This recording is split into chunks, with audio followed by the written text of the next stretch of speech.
see it? You see it? How do I get a hat, bro? You How do I see get it? You see it? Where's my damn hat? Steve, we got yours on the way, man. We got yours on the way. It's actually being it's in China. So since it's in China, the tariffs and the trade, bro, it's kind of, man, it's a little tough, but we're gonna get it to you though, man. Xi Jinping to send it over priority. Welcome to the Format Podcast. You are live. You are live here with your boy, the Transformer, your boy, Sneed, got what you need, the host of SMT Media Network, man. How you guys doing this evening? It is Wednesday. Happy hump day, everybody. Happy hump day. We got some good topics for you guys going on today. We're going to talk all football. Oh, boy, that's just... It's that season that all football topics that we're going to be going on for you guys. We're going to talk a little Caleb Williams. We're going to talk a little Cleveland. What's going on in Cleveland? It's a quarterback conundrum, man. It's tough over there. Then we got the Athletic has 5 tiers of quarterback rankings. You're going to be surprised who's on tier number 5. I think that's going to be a shocker of who's on tier number 5. Nobody's bingo card on who is on tier number 5. But before we get this show started, we want to shout out the members of the chat. Shout out Laker Nation, #1 member of the show. Shout out Laker Nation. Coach T, but I know you're holding it down over there at Be Ready Sports Podcast. In order to be ready, you got to stay ready. Shout out Not That Serious. Why so serious? It's not that serious. It's definitely not that serious. It's never that serious. Shout out Baltimore Bruce. What up, stupid? Holding it down up in B More City. All right. Chief, Sid, Bubba. Long live Anchors away. Anchors away. Long live the Chief, man. Long live the Chief. Shout out the boys from Annapolis holding it down, man. We got a good show going on for you guys, man. If you guys want to be a part of the show, be a part of the members, be a part of the members group, man. Definitely check out this next post that we're about to put up on the screen. I am tongue-tied today. I guess it's because it's all the football and my adrenaline is about to start rushing, and I'm about to start going crazy a little bit.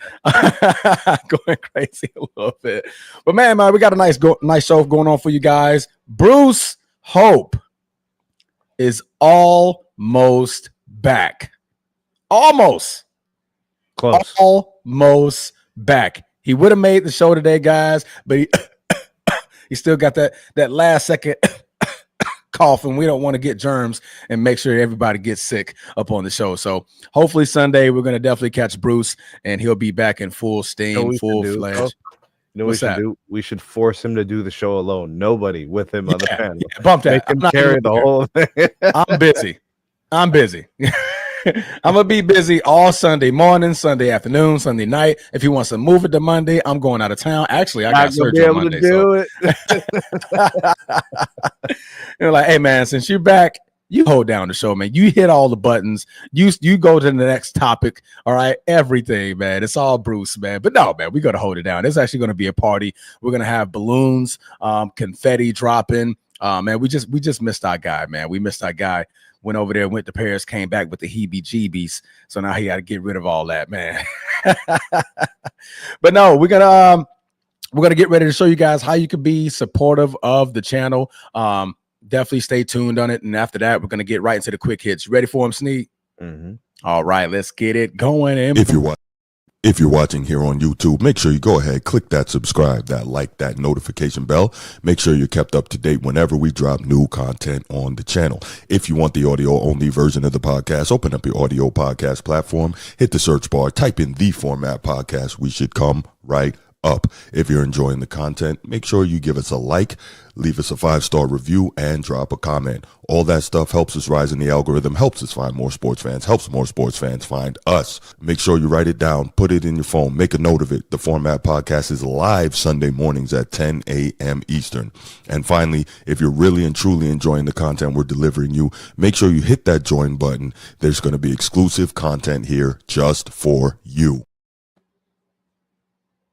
I didn't forget about you, and you sure enough not gonna forget about us. All right, you heard what the big baritone Bruce said. Baritone. You heard what he said. hit that like button, hit that subscribe button. You want to be a member of the channel. Well, all the information is right there. It's 41 solid seconds of quality audio production from the main man, Bruce. So, guys, join the show, man. We're going to get this thing rocking. Quick hits. I have a funny quick hit. I don't even really have a serious quick hit today, but a former Boston Celtic that just so happened to be traded this past offseason during this summer is eyeing an MMA career post ball play. Ooh. Take a wild guess on who that's going to be. Former Boston Celtic eyeing an MMA career. I don't even know, man. Okay, I'll help you out. He's past 7 feet. Marcus Morris, negative. This guy shows up never when it matters the most. Shaq? How about that one? Who? Shaq? No, not Shaq. No, Shaq is already done. This guy is currently playing. Current player? Current player. There you go, Bootich. Bingo. Kristaps Porzingis Wants to do MMA? Post his career. Yes, he is said that MMA is a sport that is very close to my heart. It's number one for watching. He told Sports Center's Basketball News and ESPN. It's something I get fired up about. So I decided to join a new MMA project. Everything is still in process. Once we get closer to the final result, I'll be able to share more. This summer, I've also tried MMA, but I promised one of the clubs I represent that I wouldn't pursue it during my basketball career. I'm saving myself for an MMA career after basketball. 7'2", bruh.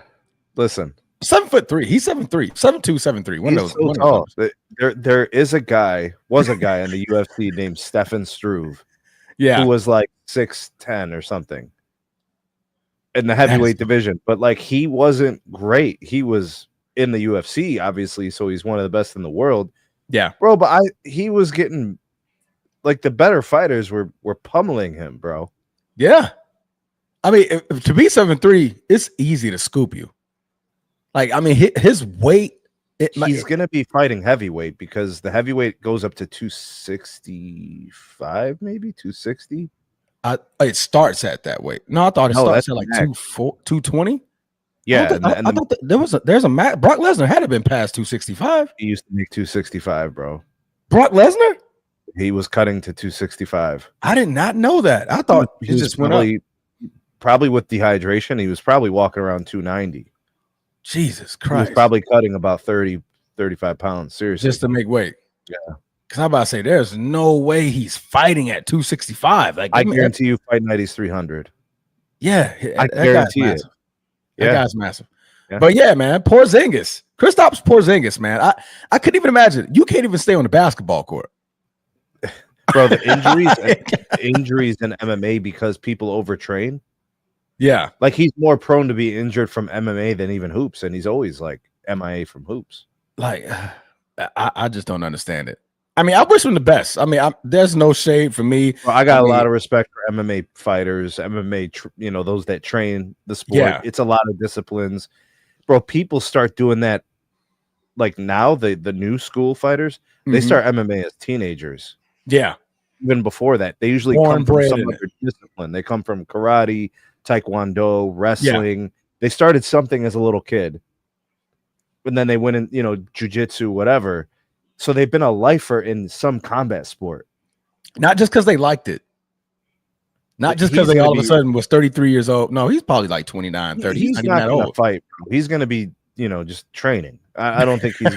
Bro, who signs up to get their face punched in at 40 plus years old? Because he's gonna try to have a long career where he can max out his dollars. I expect him to play like 36, 37. I would say he's collected. I'm not gonna say made, but he's collected over 100 million Easy. In contract money.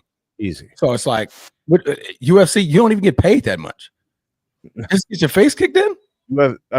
He's not going to be fighting in the UFC. He's not going to be fighting in an amateur circuit. He's going to be training. They're going to start a celebrity MMA league. I think that would be funny to watch, a celebrity MMA league. Bro, do you know how bad it would look though? Like, no, get check. So UFC, MMA, I think they got the same rules. I mean, the same round times, 5 minutes, 3 rounds, right? Shorten it up to about 3, right? Give them about 4 rounds, because you get a shorter duration of the of a round. well, all right, then you get your break. It's easier to declare a winner if you have an uneven number of odds. You're right. You're correct. You're correct. So keep it at 3. Bump it. Keep it at 3. It's celebrities, man. They don't need all that time anyway. So 9 minutes to determine who's the better MMA fighter. We're not even talking boxing. Remember celebrity boxing? They still do that, actually. They still do that. Yeah.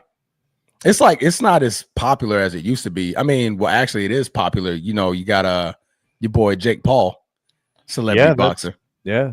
So what? Le'Veon Bell knocked out Adrian Peterson.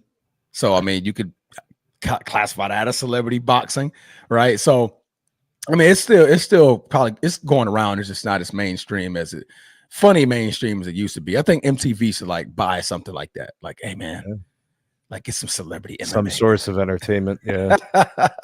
I think that'll be dope. You got any quick hits, brother? Yeah, I got a rant. Oh, snap. I'm muting my mic, man. You go ahead and knock. Yeah, here's my rant, bro. I'm so disappointed in what has happened to basketball and NBA discourse. It's completely in the gutter, bro. Like the amount of bad takes, ill-informed commentary, poor understanding and grasp of the game. I mean, you just have people saying anything now. So here's what's happening, right? Jeff Teague on his podcast, they were talking about Kobe's MVP year. And then they went back to a different season and realized the numbers were even better and he didn't win MVP. They're so disconnected from the history of the game. They don't actually know what's happened in the history. Therefore, they don't know who is actually great. They don't know, but they have opinions on everything that's happened in the last 5 years, in the last 7, 8, 9 years. But it's almost like everything that happened before wasn't documented, didn't happen, and it's too old to go back and care. The modern casual NBA fan is poison. They're toxic. And if they continue to influence basketball discourse in the future, they will become the reason why the NBA begins to degrade even more than it already has. The reason why the basketball viewership is down is because of the folks who are watching it. Their understanding of the game is down. They don't actually look for the right things when they watch basketball. They don't know what they're seeing. They couldn't explain it to you because they don't actually have a team that they watch regularly. They're fans of one guy, or they're like a fan of a certain player. They'll follow that player to other teams, but they're not actually into the team concept. This is a huge problem. Because they don't care about a team, they also don't care about the game. There's a huge low IQ, low passion, low sports support, casual fan base problem in NBA discourse. I'm really starting to worry about the direction of the future of fandom within NBA circles, and they're the most easily manipulated and often the most wrong and loud fans. They are literally toxic. They're bad for the sport. And they're the same ones that say the people who live in nostalgia are bad for the sport. It's like the opposite. The same contingency doesn't exist in this volume in any other sport. The most ill-informed sports fan base are the single-player fans of NBA players. They are the worst. They're actually ruining the game. Boy, shots fired. Nah, that's not a shots fired. That's drop the mic. That's my drop the mic sound. I need to drop the mic thing. It's awful, Transformer. We can drop the mic thing. There you go. Yo, y'all heard it from Sneed. Got what you need. Basketball They just need the Lakers to win. All is right in the world when the Lakers win, bro. Lakers win. Then all this BS podcasting and rewriting history and all that could just be over. Don't you agree? Lakers just need to win. I mean, I think that's an easy fix. I think the fix is people understanding that the game is played by teams, and it's not like this player won this championship and they try to say, well, they won it all by themselves, and then they disrespect everybody who was on the team. Yeah. And they disrespect eras, and they disrespect, the team concept. Yeah. Like the Oklahoma City Thunder just won an NBA Finals. Correct. And nobody cares. Nobody cares. They're already talking about all these other teams because of those other players, the ones that have individual fans. Like how many NBA fans only love Joker but don't also love the Nuggets? Like if they go hand in hand. Yeah. Yeah, they'll be rooting for the Nuggets to win. There are NBA casual fans who somehow want their favorite player to win, but the rest of the team needs to lose because it would show that player is better than the rest of the team. They're like insane. They don't connect team success with the individual success. Like, for example, Kobe. Clearly, when the team succeeded, he succeeded because his measure of greatness was team winning. But they somehow try to make it like players can win, but the team won't. Like, the team plays to win the game. It's 12 guys, there's 5 on a court. But their grasp or their concept of the team doesn't exist. They just want somehow their favorite player, the sausage fest for that player to continue, but the team shouldn't succeed. It should just be them somehow holding up a trophy. Shit's crazy to me, bro. Man, to me, it's just too many podcasts just trying to say something to get clicks, man. Maybe it's just me, but sometimes I don't even believe these guys believe half the shit that they saying. I mean, because to be an actual player, because most of this stuff is coming from actual NBA players, like your Jeff Teagues and stuff like that. And to hear the conversations that are being had on the show, either they're trying to make it comedic or they're just trying to get clicks to me. Because it's like, there's no way you're going back and you're looking at, first of all, 2008 is how many years ago? 18 years ago, 17 years ago? And you're going back and saying, oh, man, well, that MVP season really wasn't an MVP. 17 years it took you to, like, you realize that after 17 years, how do you come to that conclusion? Or is you just trying to get everybody to click on your show to see why you're saying such an idiotic statement? Because nobody said anything in 2008, 9, 10, 11, 12, 13, 14, 15, 16, 17, all the way up until 2025, you decide to say, man, 2008, man, Kobe really shouldn't have got that MVP. Or was he really MVP? There's other seasons that like, what? There was a season. I'm trying to remember what year it was. Maybe it was 7 or 8. I forget. Kobe averaged 35 a game. 35 a game. Didn't win the MVP. Nope. Like Steve won it. It was 35% of the team scoring for the season. Yep. And he was all NBA first team defense. Yep. Yep. But casuals, those that are like a one person focused fan who don't understand the game, don't realize that's like Wilt Chamberlain business. Not comparing Kobe to Wilt Chamberlain. That's MJ business. Yeah.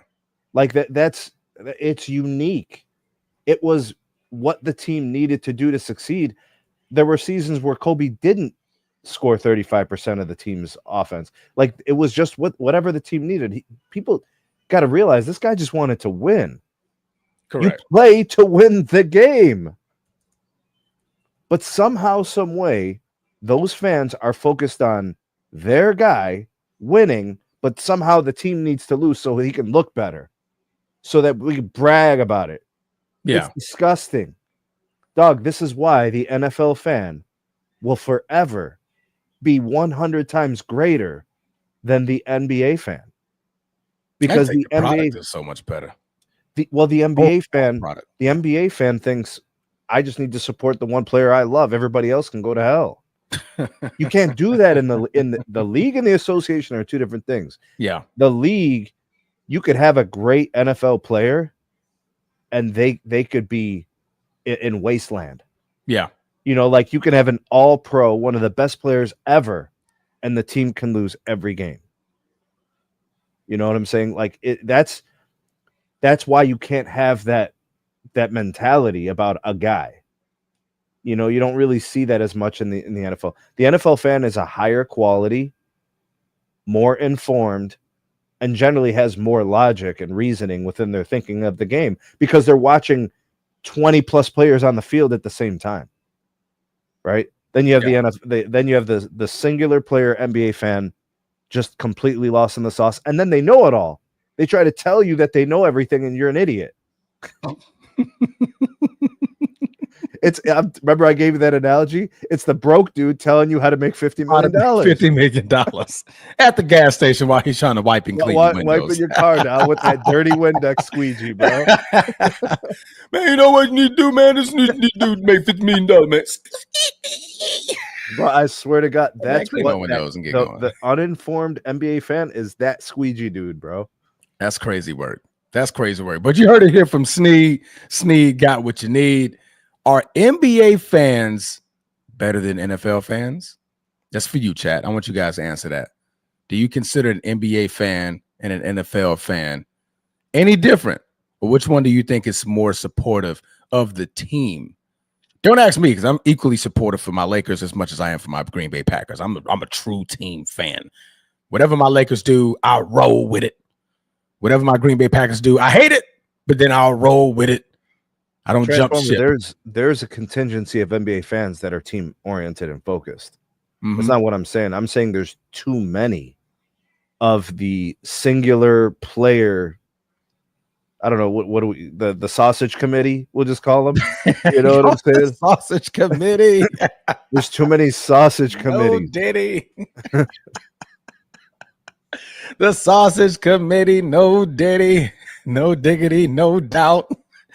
Everybody saying NFL, Ed Dog, NFL is more supportive. Loving Aries, NFL fans are better. For Woodage, NBA, you have fans of teams and fans of players. The fans of the players are the ones ruining the game. I believe that goes along with what you're saying, correct, Sneak? Yeah. Who are you a fan of again, Woodage? Just asking. That was no shade. I just wanted to ask. Bro, Sean, we know you're a Steeler, and we know that. I can appreciate every player that plays the game, respect, all those things. Yeah. But if you don't have a team, you don't have loyalty or affinity for a specific team at any point, you're just following a certain player around the league. Yeah. I mean, that's I don't even want to say it, bro, because I'm not trying to get Bruce demonetized, bro. But it's, you're hoeing. You know what I'm saying? You're just bouncing around. Like, we got to use a WH version. The HO is probably going to get us banned, but the WH is an actual terminology. Yeah. So I think we probably get away with that one. But anyway, we're going to move on over out of the quick hits. We're going to get into some NFL. That's funny that we talked about the NFL and you guys are supporting the NFL because we're going to go to Chicago. Why are we going to Chicago, you ask, Transformer?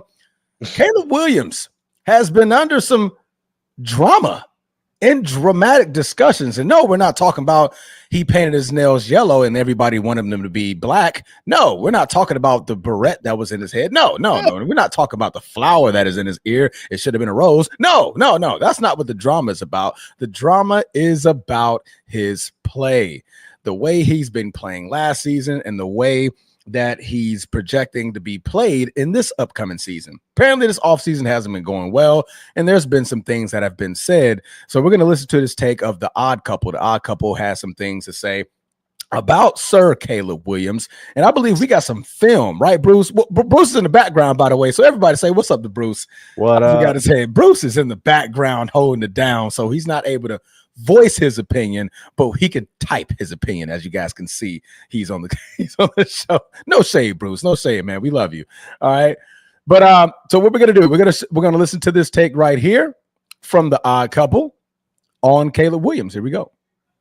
Generational prospect that is Caleb Williams. First, we had the athletic tier come out yesterday, and he was ranked as the tier 3 quarterback. Some even had him in the tier 4 quarterback, which says a lot. But all of the criticism basically said some variation of the same thing. You had an anonymous defensive coordinator says, quote, in terms of processing ability and getting the ball out of his hands, it was the worst we played against. The anonymous head coach says, quote, his processing to me was alarming watching the tape.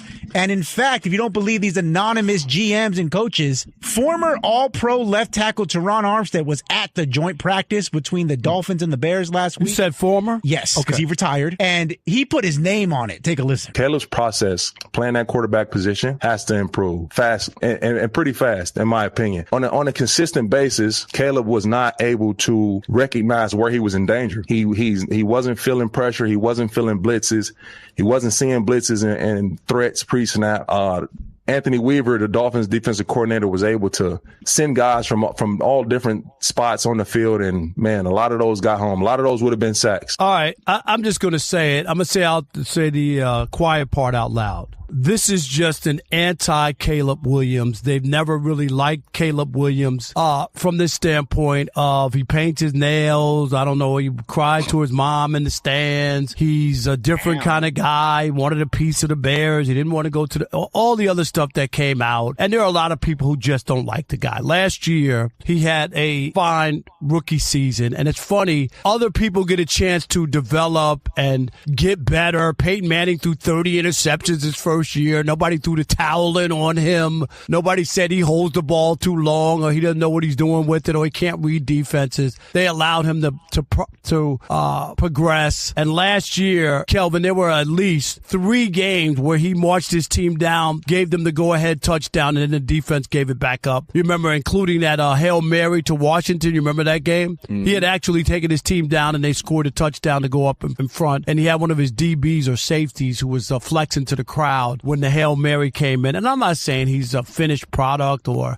he's going to be the best quarterback in the league or whatever. I just, the noise to me with a new coach and a new coordinator and people going to give Justin Fields 8 chances, right? He's 3 teams and 3. Oh, yeah, look at Justin Fields. And here he is. He had 20 touchdowns, 6 picks, and too many sacks. And they need to protect him better, and he needs to be more aware. I'm not saying that he doesn't need to make some changes, but this fire alarm on Caleb Williams, I think it's personal, to be honest.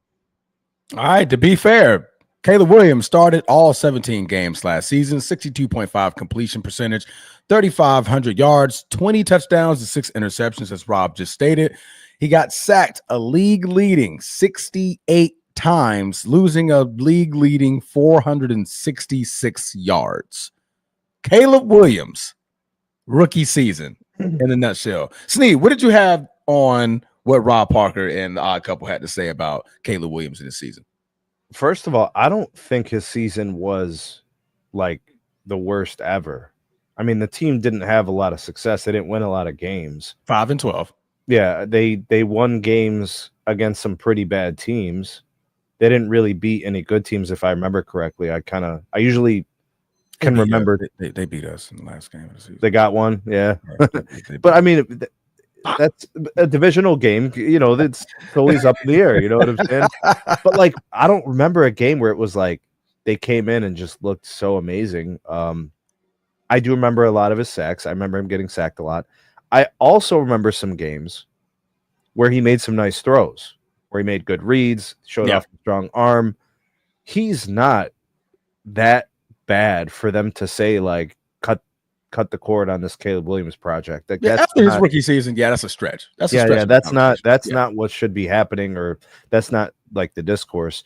Rob Parker is probably right. There's probably an element of some people just not liking him, but that's also the NFL story. Is like quarterbacks. It's a very polarizing position. You have people that are all in on certain quarterbacks and they defend them and they support them and they say stick with them. And then there's other quarterbacks that end up kind of getting, railroaded a little bit, and sometimes rightfully and sometimes wrongfully, and we always go through this. We go through this with every quarterback. We talk about Lamar all the time. We talk about Josh Allen all the time. We talk about Mahomes. We talk about Burrow. I mean, hell, the topic of conversation now has become Shador. And I mean, look at how the the team is split on how to handle Shador, right? Yeah. Like you got the owner and the GM and all this. So the position is polarizing, and then he himself as an individual is also polarizing. No, right? no, absolutely. Yeah, Absolutely. Yeah, so it's all that comes with him. But for a guy to come out and say he processes slow, that has to be the worst thing you could say about a quarterback. Can you name one thing worse than he processes slow? Getting the ball out. But that's with the processing. Right? To make a decision to throw the ball. Every quarterback has an arm. Some it's like a missile, it's a rocket launcher, and others it's average or slightly above average, but they all have arm strength. They're playing NFL quarterback. The worst thing you could say about an NFL quarterback is that they see the game slowly, or the play development, the reads are slow, or they don't see them well, or whatever. And then it also tends to be the hardest thing to overcome. Yeah.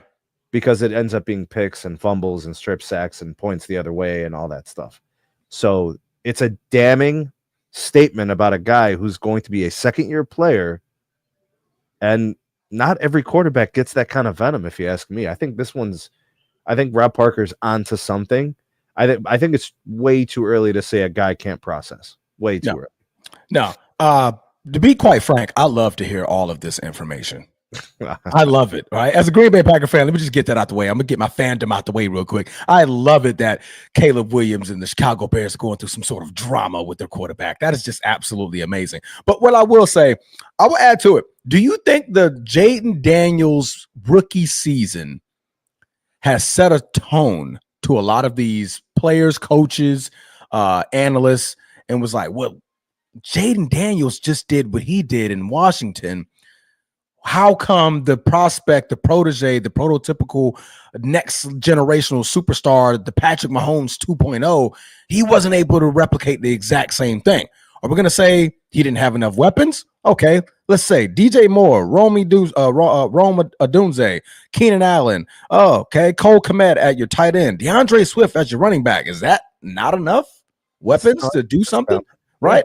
That sounds like a pretty solid roster, if you ask me. They put a lot of pieces in play for Caleb Williams to thrive in his gameplay. But it seems to me, and I'm gonna let Bruce go ahead and cue me in on this one. It seems to me real defenses are his problem.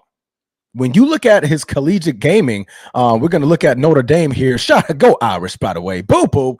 All right. If you look at the pressure, it seems like he's not reading, or he's not understanding what to do with the football. If you look at all of these three pressures, that are all ending in him just throwing wobbly interceptions, not being able to process, or not being able to keep his eyes downfield because he's just trying to move his legs and he's trying to scramble out. So look at this, running sideways. Now he's trying to turn his hips, throw back into the line of traffic. Okay, so that one's bad. That was the only one that was inexplicably bad. The first couple that you showed were typical of a quarterback who doesn't have a lot of experience. Yeah. That last one, okay, we'll go basically any young quarterback would make that mistake.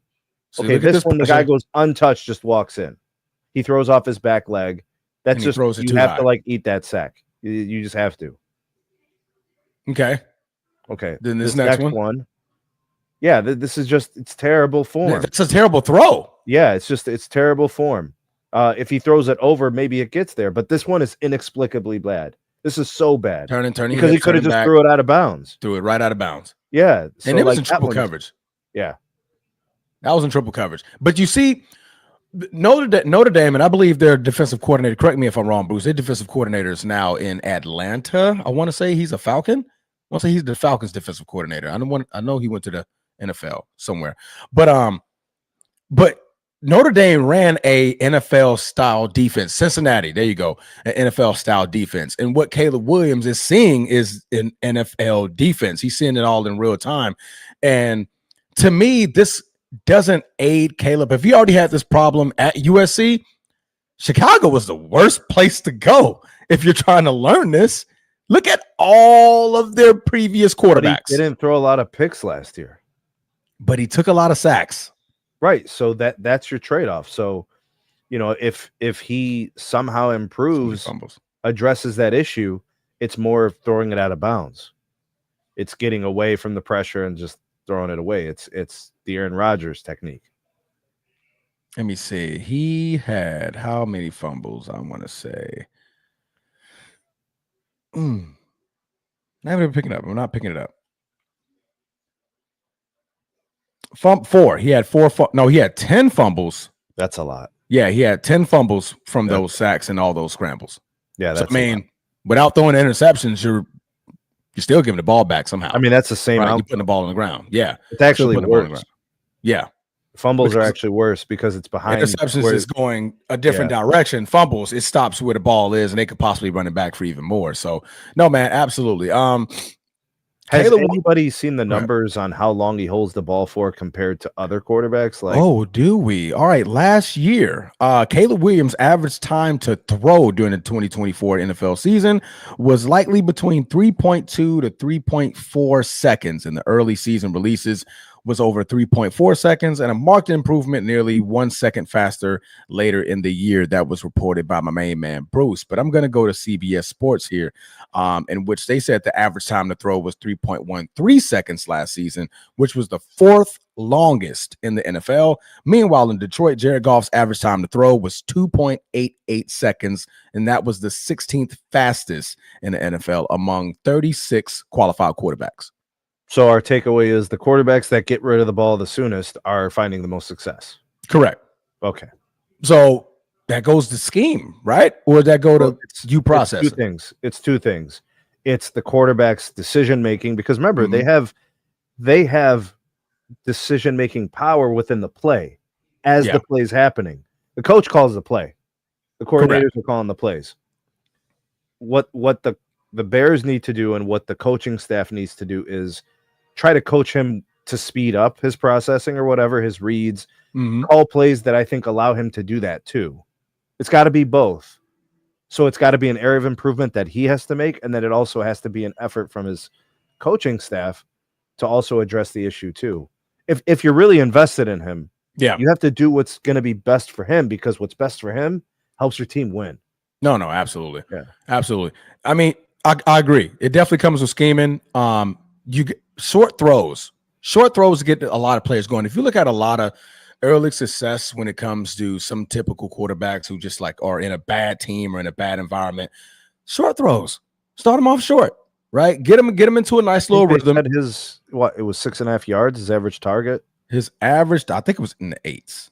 Was it in the 8s? Okay. I want to say his average target was in the 8s. Okay, so that makes him like middle of the pack probably, right? Yeah. Okay. All right, so it's not that bad.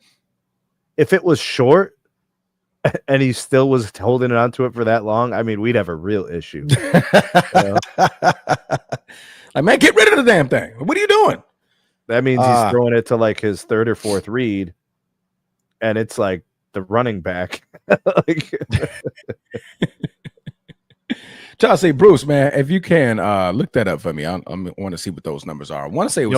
I think Bruce is right. When I watch Caleb Williams play, it feels very like he's looking for a big play. Like backyard football. Like the first read wasn't there, and it's like, all right, everybody, let's see what we can do. Like scramble around. The thing is their 2nd and 3rd reads. Yeah.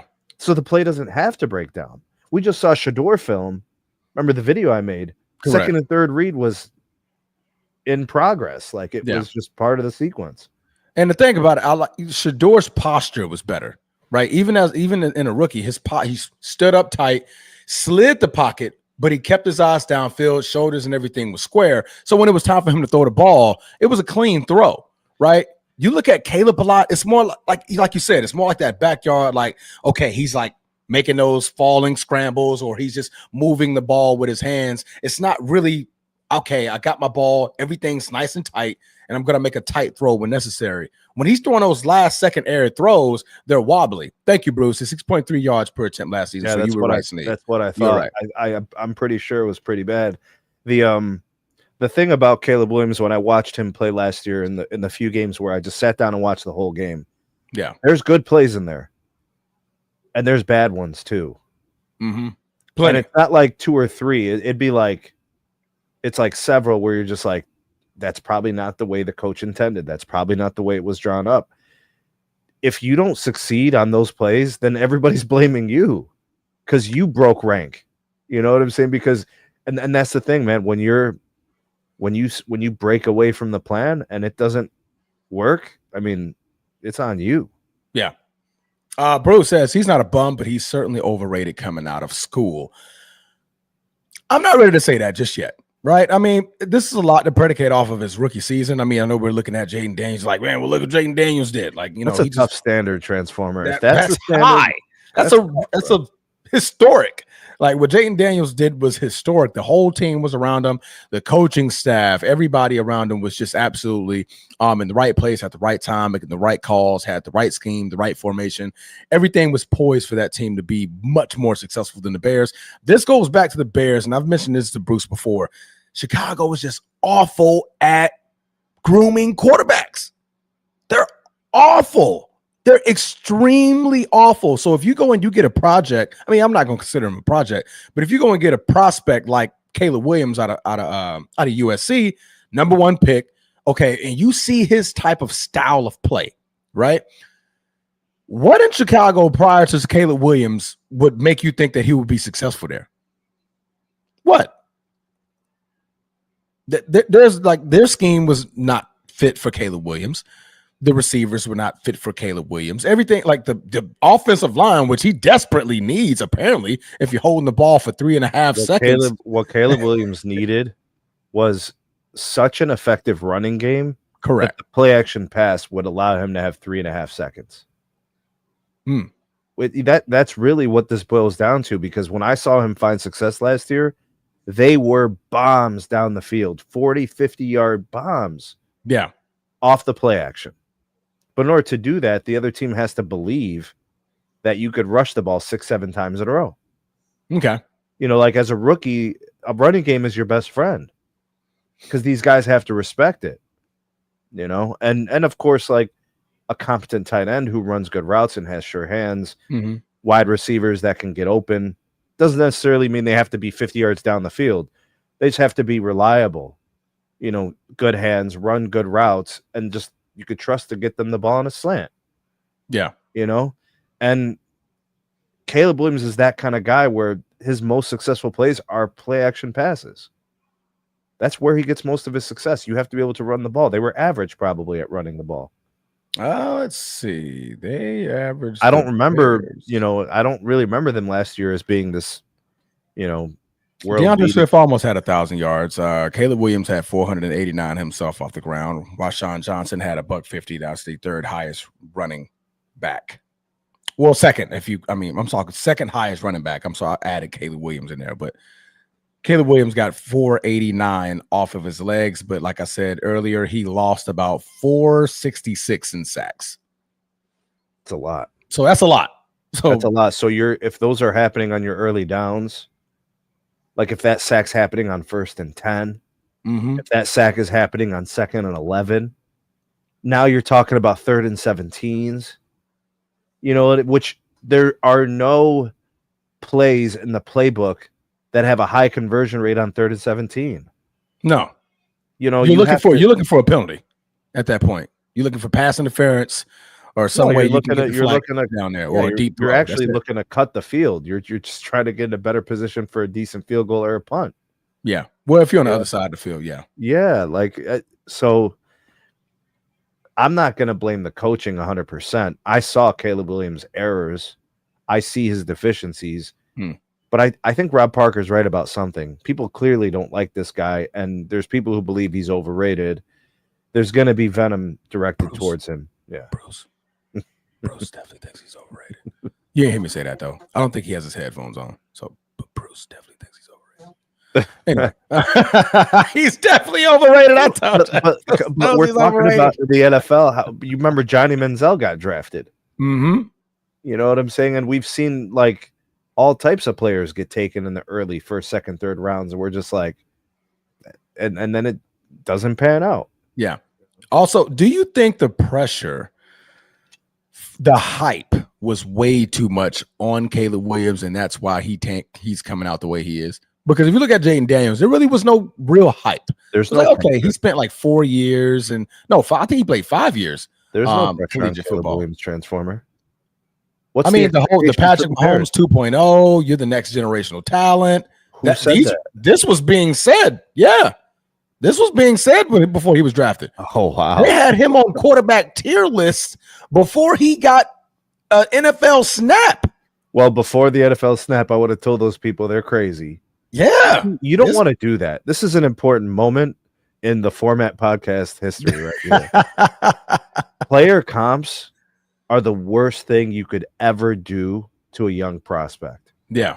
Because they create a standard. Because when I say Andrew Luck, now all of a sudden you're thinking 10-time Pro Bowler. Yeah. If I say, because people say like he was the best prospect since Andrew Luck. We don't think prospect. We don't think about Andrew Luck in college in Stanford. We think about Andrew Luck in the all-pro NFL form. The coach. See what I'm saying? It's the worst thing to do as comp players. Yeah.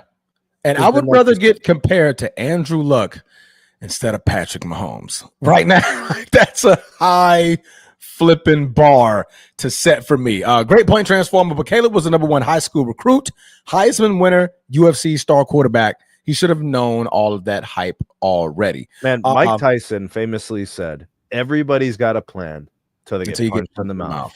Yep. And like life happens. Like everything was talk this, is great. And then you actually get there and like, oh. Yeah. Now, do you think to the point of, because Caleb Williams didn't really want to go to the Bears, right? He was trying to, shift his way around the draft and things like that.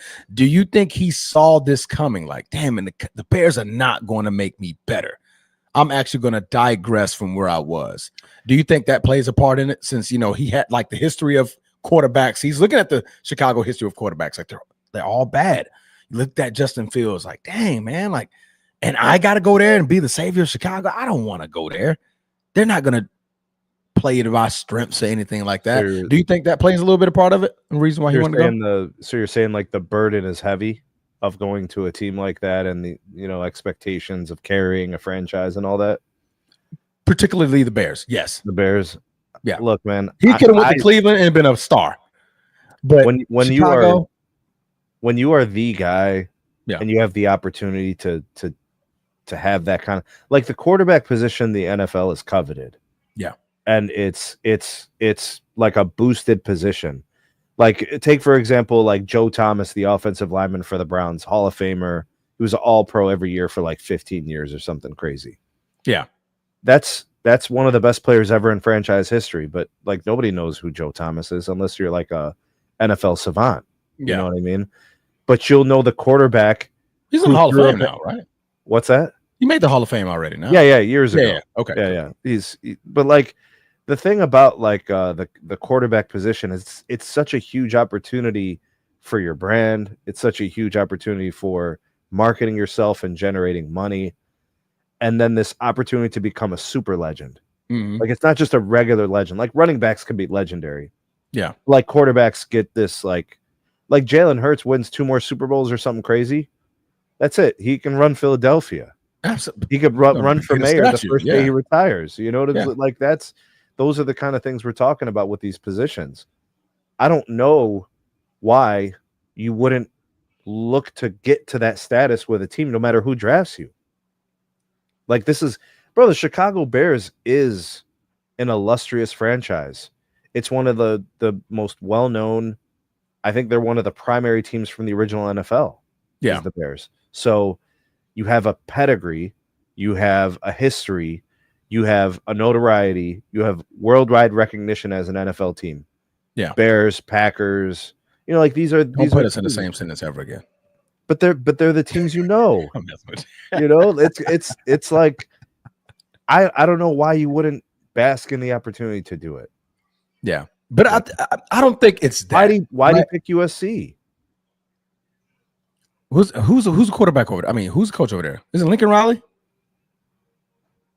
Who's coach at USC, Bruce? But this is my point is about, like, why players want certain teams. Lincoln Riley, yeah. Because Lincoln Riley is that type of. If Lincoln Riley was to go to Chicago, he'll be more than happy. Because like his style of play is that But there's no backyard guarantee style. he would be more successful. But it'll make him more. Do you think comfort plays a role in that? If you're already uncomfortable, you already don't want to be there.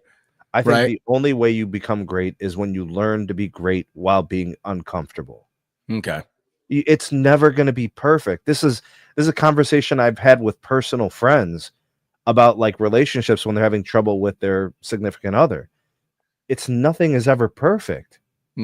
You have to go through things to make you better.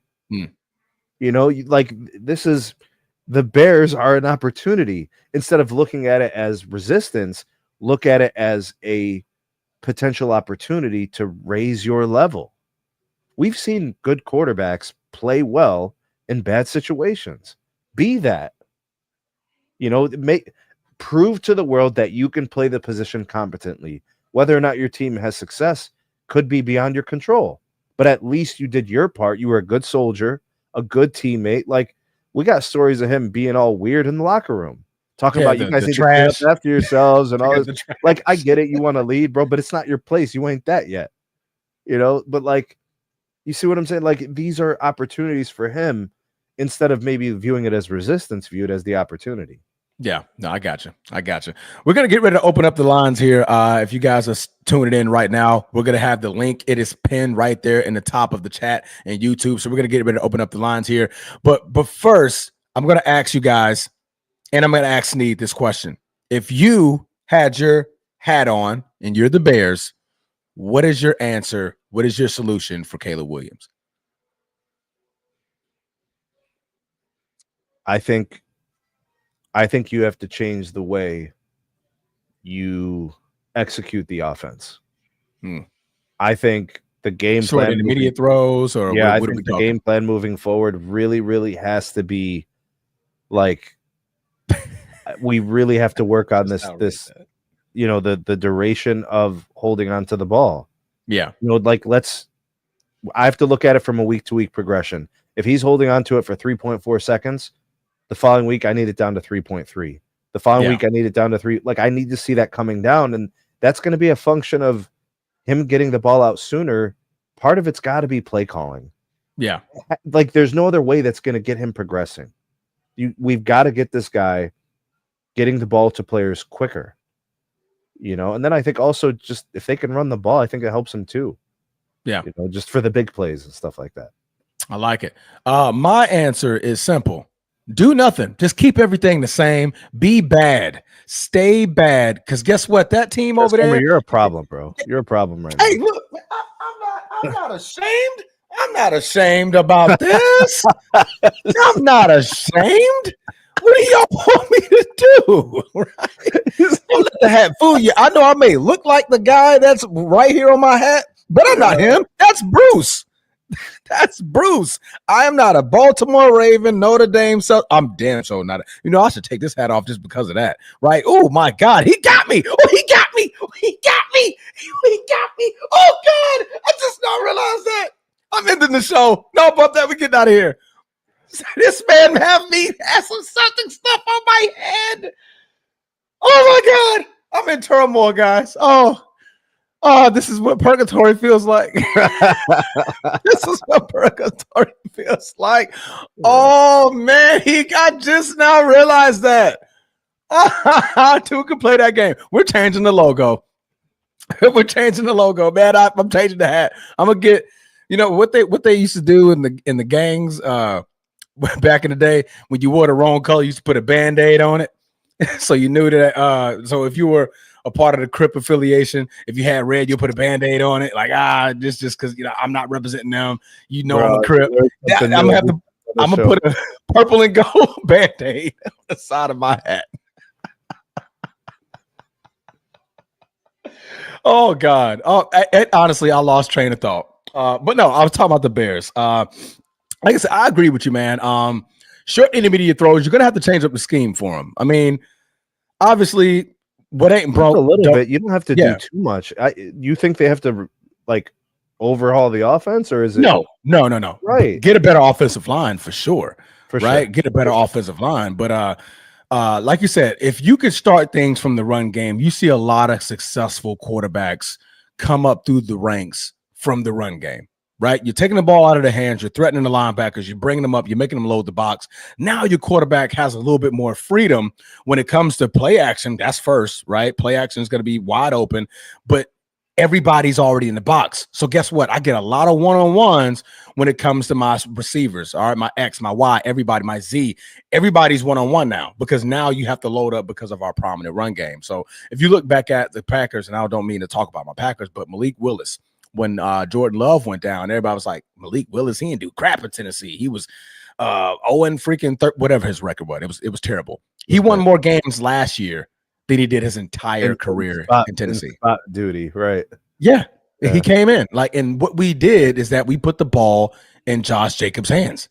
Yeah. And when it was time for him to make a throw, everything was clear. He saw the field. It was a one-on-one coverage, and he made the throw. And I think if you could do that with Caleb Williams, you can definitely unlock his potential, especially on play action, because he is a speedy receiver. I mean, not receiver, but he's a speedier quarterback. He can go and get you 10 yards. If I remember correctly, he made some nice plays rolling out of the pocket. Like by design, it was like those plays were probably called that way because they seem to be blocked that way. Yeah. So I think maybe trying that maybe a few more times a game, at the right. It's all about timing, bro. That's going to be up to play calling. No, absolutely. Absolutely. All right, man. The lines are open. If you guys want to join the show, the link is at the top of the chat. We'll give you guys a couple of minutes to click that link. You don't have to turn your camera on, but you do need your mic. We actually need to hear what you have to say. But if you want to keep your camera on, by all means, keep your camera on. Please put pairs in the chat for me. I'm currently have a Celtic thing on my hat, man. It's really bothering me right now. I think I'm starting to break out in hives. I knew I was starting to cough a little bit more. My throat was getting a little bit sore, Pauls. Like, it's just all bad, man. Bruce got me, bro. What? He got me. Yeah, and shout out to Micah in the live chat. Forgot to recognize him earlier. Yeah, man. Shout out, Micah. Micah, help me. Micah is a big Lakers fan, so he definitely tell you to rip that hat off. Bro. Yeah, man. I'm just right here and say anything. Micah, where you at, bro? Get back here. Mike, man, you saw this crap. The only thing green that looks good on me, Bruce, is my eye color. That's it. The moment we get off this show, I got a purple pen somewhere. I'm about to have the remixed version of that. Yeah. No, guys, man, join the show, man. We definitely want to hear your thoughts. If you got any thoughts on Caleb Williams, do you think he should wear blue nail polish or should it be green nail polish? That's also one of my questions that I have for you guys. Are you a fan of tulips in his ear or roses in his ear? What do you guys think? Bro, straight up though, Rob Parker has a point. I mean, there's people that don't like that. Yeah, they got smoke for Caleb Williams. Absolutely. This is football. And it's a little extra because they don't personally like him. Or because the image, like you think of tough man, like, hey man, this is a man sport, right? When you find out if you're gonna be a football or basketball player by playing football. Because you take that first hit and you're like, nah, basketball it is. He'd feel right, soccer it is. The association. What association? The NBA. Like Dwight Howard? No? Okay. I mean, what if the shoe fits, wear it, bro? I'm just saying. No, man. That's not what I want to see from my quarterback, man. That's not what I want to see in the NFL. Now, I'm not stopping or saying that being that isn't okay. That's not what I'm saying. But the image, come on, I think you have to doing that.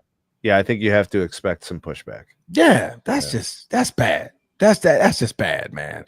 And you gotta win on Sundays. A lot of things can be overlooked when you win.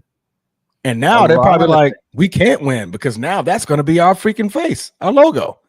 And when he posts something, they're going to be Chicago Bears quarterback paints purple fingernails, flower in the hair. That's going to be the Chicago Bears image. The Bears. The Bears. So now you get to walk around as a fan, as a Chicago Bear fan, and we're talking sports. Like, hey, man, what about your quarterback? The Bears. Oh, but we're going to do just fine. The Bears. You got to do it in Carl Anthony Towns voice. Oh, my God.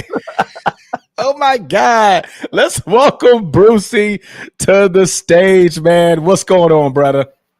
Bruce, hey. What's up? What up, bro? How y'all boys feeling tonight? Life is I'm good, man. I'm not feeling well at all. I'm about to turn my hat backwards like yours, man. Yeah, I'm tired of this. Transformers started to get kind of weird out here, bro. We needed you in this. Man, you know. Hey, didn't the fat man from Baltimore said the same thing Rob Parker said a couple shows ago about him wearing fingernail polish and What fat man? Already. Oh, you're calling yourself the fat man. Got it. Yeah. All right. That's cool. I'm cool. Yeah, man. But yeah. I said this the last show. Fingernails, it is too much, man. People don't respect him. No. He is not respected. He has no respect. How do you earn respect, Bruce? You got to win on Sundays, bro. Your behavior and the things that you do, how you treat other people. I mean, But ultimately, if he wins on Sundays, right? Yeah. People tolerate a lot of stuff when you win. Yeah. Hey, Chicago dropped the ball. They should have picked Jalen. The kid for the Commanders. LSU. Easy to say that now. Everybody It's could easy to say that now, but come on now. If you look at the college game, Caleb Williams, he didn't play no real big games like Shorty did for the Redskins, for Jaden Daniels. He ain't played him as many games as Jaden Daniels had when he was at LSU and when he was at Arizona State. Jaden Daniels was saying that he was way more NFL ready than Caleb Williams. Caleb Williams ain't nothing but a hype show. They try to boost him up like he was going to be the next Patrick Mahomes. They was giving him Patrick Mahomes. I told you. Hold on.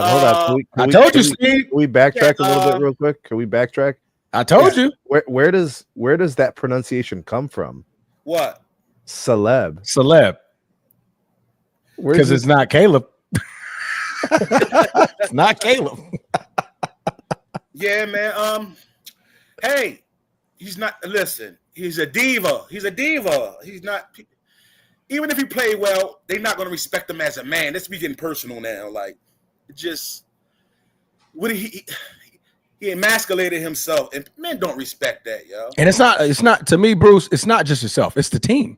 Because if you start winning, who is the biggest face on every NFL franchise? The quarterback. The quarterback. So now if we start winning, now it's like, dang, man, we gotta show out for our boy. That's our image. Like the guy read him talking about how he one of the worst. He played one of the at the beginning. Y'all was saying something about somebody critiqued him about he probably had the worst showing at something at the game. His throwing accuracy and all that. He's pity patty in the pocket. Yes, he played a game. He played well in some games, but it was empty. That was empty stats. How many times he been? Got sacked like 10 times in one game. 60, something like that at one time. Oh yeah, it wasn't. He's just pity patty. He's scared. Like he's scared out there. He plays scared, man. He don't play with confidence. Now, if he had the confidence my man Shador had, or the confidence Jaden Daniels had, he'd be a bad guy. He'd be a bad man. But he's all right. But he's too shaky. He's too shaky. Like Rob Parker said, the fingernails, the taking selfies with your lip poked out. You got the flower on the side of your head. Come on, man. That's Chicago's image. Yes, that's Chicago's image. Okay, so is it more likely that he has a better year than last year or a worse year than last year? It's probably be the same. He's not going to progress or regress. Let's put it like that. It's going to be the same. Okay. Alpha dogs in the locker room not going to respect him. I'm just sorry to say that, bro. If they not, it's just, man, I don't know, man. I just think Chicago dropped the ball like they've been dropping the ball for the past 2 decades, longer, 3 decades, longer, forever. They had a chance to get the kid Jaden Daniels, and they didn't do it, and that's one of the biggest mistakes they made. And Caleb Williams going to be what he be, a hyped up, souped up showman, scared little boy in the pocket. He's scared to take a hit for sure, but he's athletic though. Mm-hmm. The NFL is different though than college. Bigger, faster, stronger. And I know those guys on the opposite side of the defense be talking shit to him too. Oh yeah, every time they hit him. I know they do. Oh yeah. Twinkle toes. Yes. All types of stuff. Polished boy. I just can hear oh man. Guys like him could never play in the times of Warren Sapp and them, man. Could never. Bruce Smith, Reggie White, in those days in the trenches, Reggie White in the Philadelphia Eagles teams. Could never. Yeah, he played for Green Bay too. I don't know, man. I guess we live in a free world now. You could be who you want to be, right? Yeah. I'm sorry to say this. I'm ready to get off right here. I'm sorry. Not happy about that. He should just come out he just should come out, bro. Come out the closet, bro. Because ain't no strong boy raised strong with a strong father in the house is not no something going on. You're too fruity, bro. Okay, the fingernail polish, they on they punk rock shit. That's kind of fruity. I don't mean I'm not homophobic. I ain't trying to offend anyone.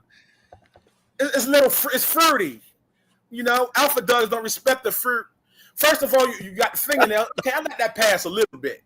A little bit like, okay, a little punk rock guy, probably, you know, he made a fingernail. It's weird, but we can't necessarily put that tag on him. Is he fruity or is he emo? Hold up, bro. Is he fruity or emo? Yeah, well, emo is black. Black fingernail polish. Emo. Yeah, he could have been a little emo. The selfie with the lips poke out in the head and the flower and all that. And then the feet when they close together like this. Yes, it took it over the top, bro. Like something's going on over there. I need to check that. Sneeze. Listen up. How can you be known as Chirac and then your football team is looking like this? That's your face from Chirac, right? That's bad. And it's funny, my God. Bro. Listen, I'm ready to get on. I don't want me to take too long. I don't know if nobody else trying to get in.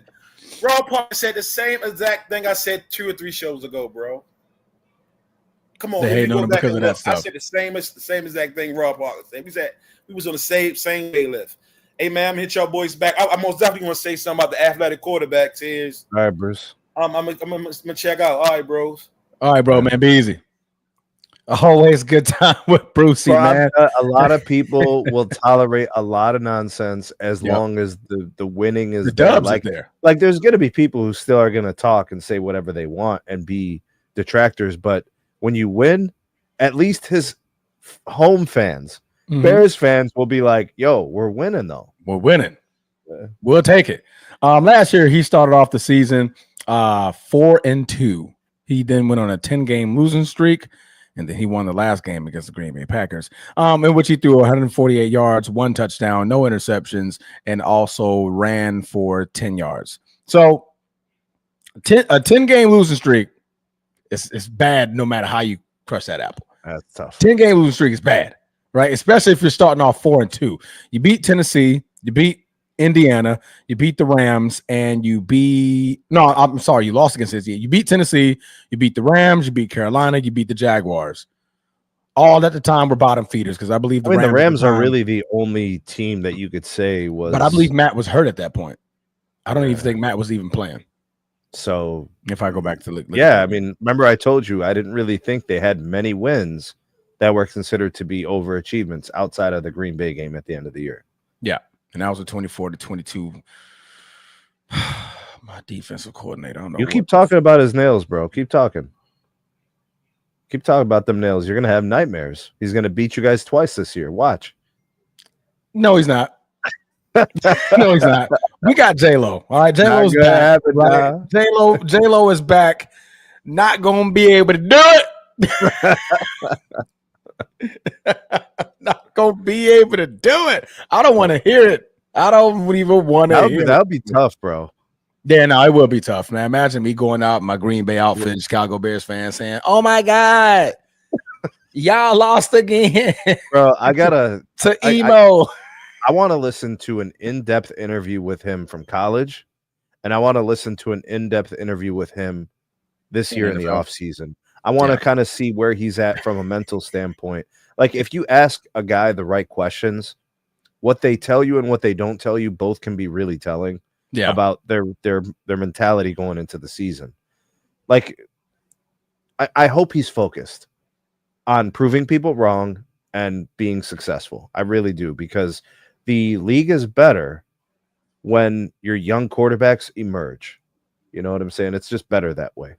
No, absolutely. That's slight surgery on his non-throwing hand. Laker Nation. He's going to be ready by the week 1. It's on his non-throwing hand. You talking about J Love? J-Lo, yeah. He's going to have thumb surgery. I believe either today or tomorrow. But yeah. How many games has he missed since becoming a full-time starter? J-Lo? Yeah, like is it pretty substantial? Played, I don't know. It's not that he missed a lot last year due to the groin. See, that's what I remember. I remember a multi-week absence for the groin injury. Let me see. But other than that, that was his only like real injury last time I checked. Everything else like knick-knack. Okay. Let me see. Yeah, he played all 17 games his first year as a starter, and he only missed 2 games last year. Yeah, not bad. Right. Yeah, no, not bad. Can't count the first 2 years. Obviously, Aaron Rodgers there, and he wasn't the starter. He started the one game against Kansas City. I remember that game. I do. I remember that. And then the second time we played Kansas City, they asked Andy Reid, what do you think about Jordan Love? And he was like, "Who's that?" I was like, "Jordan Love. Like, you played against him like 3 years ago." He was like, "What does he play?" They were like, "Seriously?" That's messed up, bro. It's like, seriously? Guess what? We put foots in him. Yeah. And Jordan Love went in there and won that game. I tell you that. Now you remember me. That's that bad juju, bro. You don't want to do that stuff. Oh man. See, y'all think of Jennifer Lopez, there's a lot of people called J-Lo in the world, guys. That's just y'all way of thinking. As long as he's not wearing fingernail polish and putting flowers in his ear and got pink phone cases and got his feet together like this and just like standing there. Bro, is this phone case really bedazzled? It probably no, I think it is. I actually think we had a photo of it. So he went to Five Below and got one of those bedazzled cases.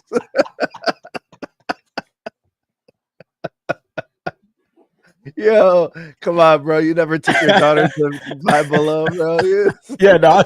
Hey, my kids adore Five and Below. They love Five and Below. Why do they call it Five and Below? I don't know why, but it's supposed to be under $5, bro. Everything that you buy. So Caleb Williams has been hanging out at Five and Below. That's freaking hilarious, man. But all right, we're gonna get ready to move on over to the next topic. We're gonna go back to your city. Ooh, what's going on in your city? Sneed. Legendary things, bro. Legendary. That's what we got going on. So right now, there's a Cleveland quarterback conundrum.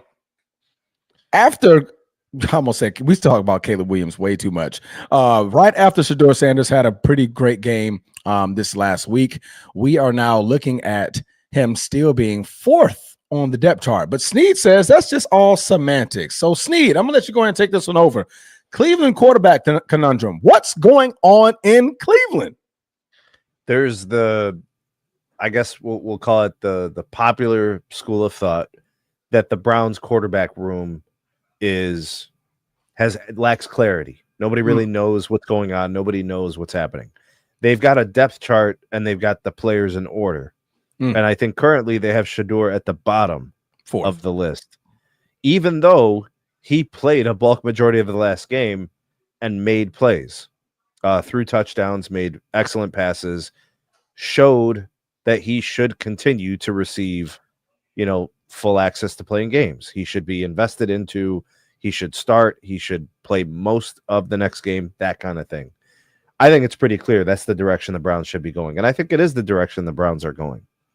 He got injured in pre-practice warm-ups today. Yeah. And ended up having to sit the whole practice because of an oblique injury. I think it's a legitimate injury, and I think it's just a holdout for him to still end up playing in the next preseason game against the Eagles.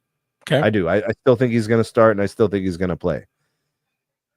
There's probably a contingency of people who think that this is a conspiracy, and it's just a way to bench him without looking bad. Right? I've seen that too. Yep. So I think that's the less likely scenario. I do think it's a legitimate discomfort in his oblique, and they're just holding him out of practice until the game. Like maybe they'll try to give him some reps, the next time out or something. I don't know, whatever. Yeah. There's players on the Browns depth chart for QB that aren't taking any reps. They're injured. You got Kenny Pickett, you got Dylan Gabriel. They drafted Dylan Gabriel higher than Shedeur. Correct. They have to see if he could play. You have to. They have to give him the same look that they're giving Shedeur, is what I'm saying. That's all. That's just good business. You have to see. And then if it happens that Dylan Gabriel's not ready, which the Browns drafted him higher than Shedeur, which tells me the Browns believe more in Dylan Gabriel. Mm-hmm. So they have to give him a game or two, and they have to give him many drives and a half and 3/4. They have to do that. I don't trust the Browns to do the right thing.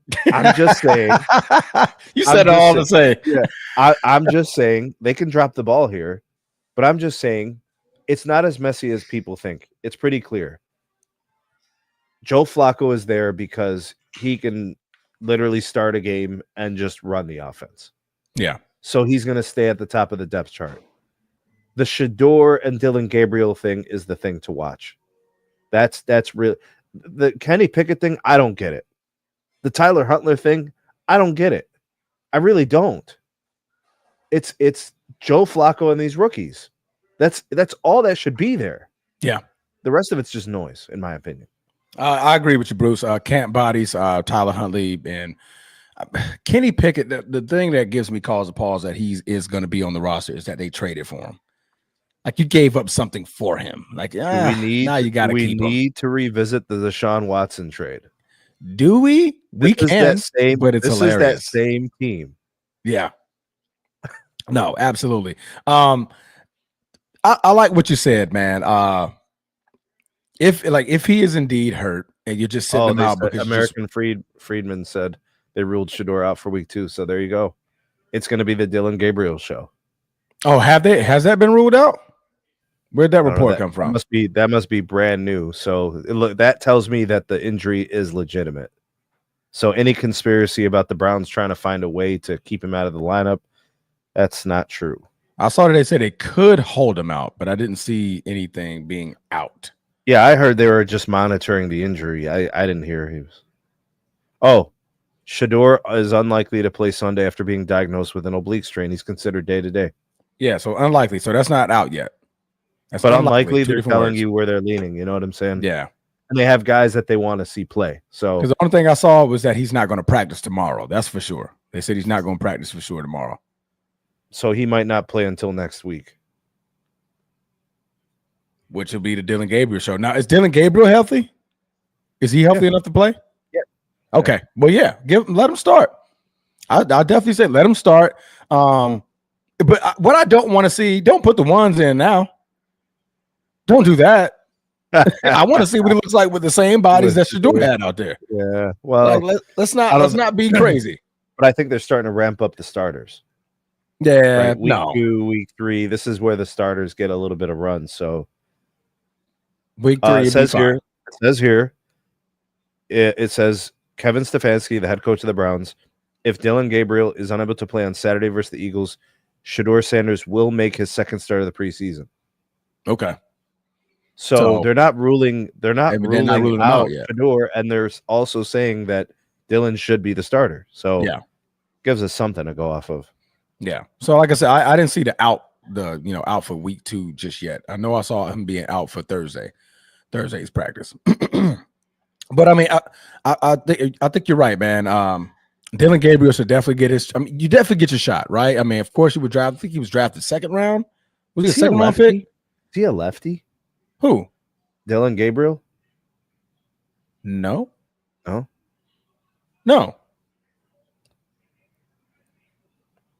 Maybe he's ambidextrous, but I don't think he throws the ball left-handed. Okay. In practice today, the joint practice with the Eagles, he completed 31% of his passes. Ew. Yeah. Okay, he is left-handed. His left-handedness has a unique aspect of his game that could truly influence the Browns' play offensive strategy. Okay, so he is left-handed.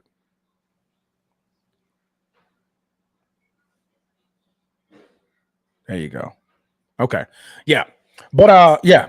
Thank you, Bruce. This is why he's the Batman behind the scenes holding it down for us, man. I love it. You're a lefty too. I didn't even realize that. Never trust a left-handed mechanic, bro. Yeah, never trust the left-handed mechanic, man. Now I don't even trust. I don't trust him at all now that he got me wearing this freaking hat. So I don't trust him at all. I'm pretty sure he didn't even think about it. He's like, "Oh man, nice hat, man. Where the logo?" Yeah, I forgot that I'm a freaking Laker. Jesus Christ, man. But third round pick, yeah, man. You're definitely gonna want to see what you got with your third round pick, because like I said, it's only fair. Nobody else in this freaking preseason should be getting any reps. It's literally should be the rookie war against who's going to be higher on the depth chart and who's going to be the second in command once the season starts. That's truly what you're fighting for. That's truly all you need to see. Other than that, we saw Kenny Pickett. What's Kenny Pickett been in the league? 3 years now. Obviously, Joe Flacco is well decorated, but he's a freaking dinosaur in the NFL. So I don't need him starting any games, right? Like he's just there for just in case veteranism, mentorship, things like that to be on your roster. But other than that, man, let these kids duke it out, bro. Let these kids duke it out, man. And I got great confidence that Shedeur Sanders is going to be the one to win this battle by the end of it. But I wouldn't be remiss if Dylan Gabriel gets a love. Oh, look at my baby. Of course, Mariah says hi. Bruce says he misses you. Oh, by the way, Bruce, she loves the hat. She almost stole mine earlier. She was rocking around with it.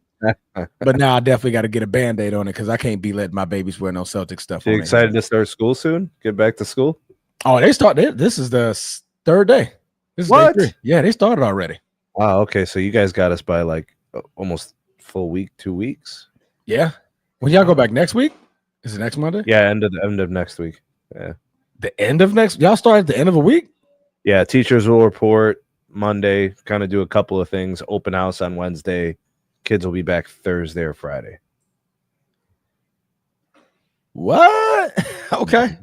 I mean, get these kids out of my house. They're going on Monday. You got the lunch packed already, bro. Hey, lunchbox, everything. Your sandwich is made, sweetie. Just take it and go.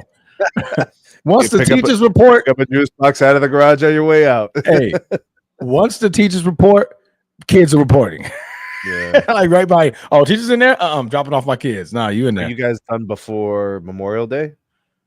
Ooh, Bruce, answer that question. I'm not even sure. I was going to say, because that's typically what happens is if you start earlier, you get to end earlier, Depends on the year. Okay. Yeah, we typically will go through school till like June 3rd or something. Damn. No, yeah. they don't go that. Well, like to finish makeup days because, like, if like hurricanes and stuff like that. Oh yeah, the extreme weather. Yeah. We get some snow days, but like very typically it's more cold days when it drops below 0 and stuff like that. We don't let the kids walk to school. Of course not, unless you're in boot camp. They has marched through that joint. Gotta walk 15 miles to get to the next base. left, right, left. I'm talking blistering cold. Hope I get stationed in Texas. Boy, look. Nah, man. You got to go to Chicago for the Navy. All flows through Chicago. What Army is what? That's South Carolina? So they good. I was always wondering why that. I don't know if you remember the Transformers movie was filmed in Chicago, and they had I think they showed some of the Navy training grounds and stuff like that, which is pretty cool. Which one? The third Transformers, it was the one that had like the dark side of the moon. It was like the one about the astronauts. And they actually found something on the moon, but that's not what it was really there for. They cut the camera off. Yeah. I'm like, man, how about a conspiracy? Like, y'all ain't finna just go see what's on the moon. Y'all know what's on the moon. Y'all went up there with a purpose, right? Yeah. Oh man, but the quarterback conundrum in Cleveland, like I said, it's kind of all over the place. I don't truly like it. That Shedeur Sanders is on the fourth on the depth chart. What's happening? If Shedeur was healthy, he'd be starting for sure. Yeah, keep his rhythm going. Obviously, what'd you say? 32% completion percentage from Dylan Gabriel. Not good, man. You could see he's rusty. He's been out with the hamstring. If it ain't broke, don't fix it. Yeah. So guess what? Shedeur looks good. You keep it rolling. If they're careful, the train rolling. If they're careful with Shedeur, then that means they're higher on him than people believe. Yeah. If they were reckless with him, it would make more sense. He'd be like, "Oh, they don't even like him, so they just throw him out there to the wolves." Yeah, true. You got to, Bruce, man. You kind of want to forget that they had a 3rd round pick. Sometimes it's like, man, forget you had that pick, man. Don't even worry about it. Yeah. Or they're gonna try to keep him healthy for a trade. Should they have drafted both guys? Say again. Should they have drafted both of these guys? Absolutely not. Not with no 3rd pick. Yeah, but what? If you knew, like, first of all, Shedeur being a 5th round pick is just asinine, just talking about it. But if you knew you had Kenny Pickett, you had Joe Flacco, you just need one project. At this point, like, other than that, what are you doing? Kenny Pickett has yet to play a Cleveland snap. But they clearly thought more of Dylan Gabriel than Shedeur. Who was they? Because I think the owner drafted Dylan Gabriel. The GM drafted Shedeur. I mean, you're not wrong to think that because he came out and said, "I didn't draft this guy. I didn't draft him. He must have drafted the other guy." Yeah, like, hell yeah, I didn't draft him. I got Dylan Gabriel. But I don't know what my GM wanted. My GM said, go get Shedeur. You ever seen anything like this in Cleveland, bro? They are the most unusual franchise when it comes to just like that position. Money. They just don't know what to do with themselves, bro. It's almost like a Dallas Cowboy curse, just different. Well, the Cowboys will do it all over the place. The Browns do it at that position. Yeah, quarterback position. Yeah. Like Cleveland assigned they offensive tackles, their defensive ends, their linebacker. Like they pay those guys and they pay them right and they make the correct decisions. Defenses have always been one of Cleveland's strong suits. Man, them quarterbacks, boy. Listen, what you've been through. Johnny Manziel, Baker touchdown maker, Deshaun Watson. Now you got the Shedeur Dylan Gabriel conflict. I mean, you name it. You probably can go even further. Bro, we had Jeff Garcia. Wow. We had Charlie Fry. See, you don't even know about Charlie Fry, bro. Oh God. Didn't y'all get who got Derek didn't y'all get Ryan Leaf? No. Who got Ryan Leaf? We ain't got no Ryan Leaf, bro. Tim Couch. Yeah, Tim Couch. Yeah. Are we missing one? We're missing one. Brady Quinn.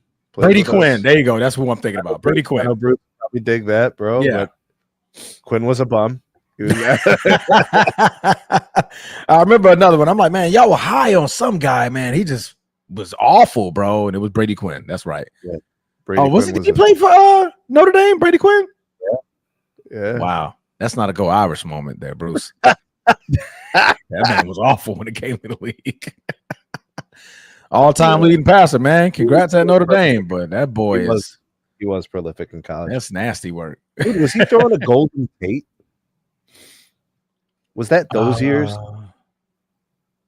Bruce would know. Yeah, he should know. That sounds accurate, though. I know that's about around the same time. He had a really nice tight end prospect at the time. Yeah.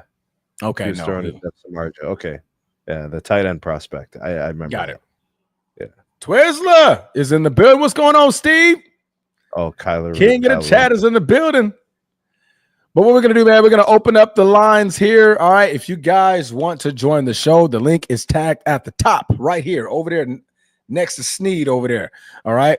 Hit that, click that link, man. Join the show. Again, you do not have to turn your camera on. We can just listen to your audio. All right. But give us your takes, your thoughts on the Cleveland quarterback conundrum, right? Who do you think should start this weekend? Do you think Shedeur Sanders' oblique injury is fugazi? I forget. I had one more thing I wanted to talk about.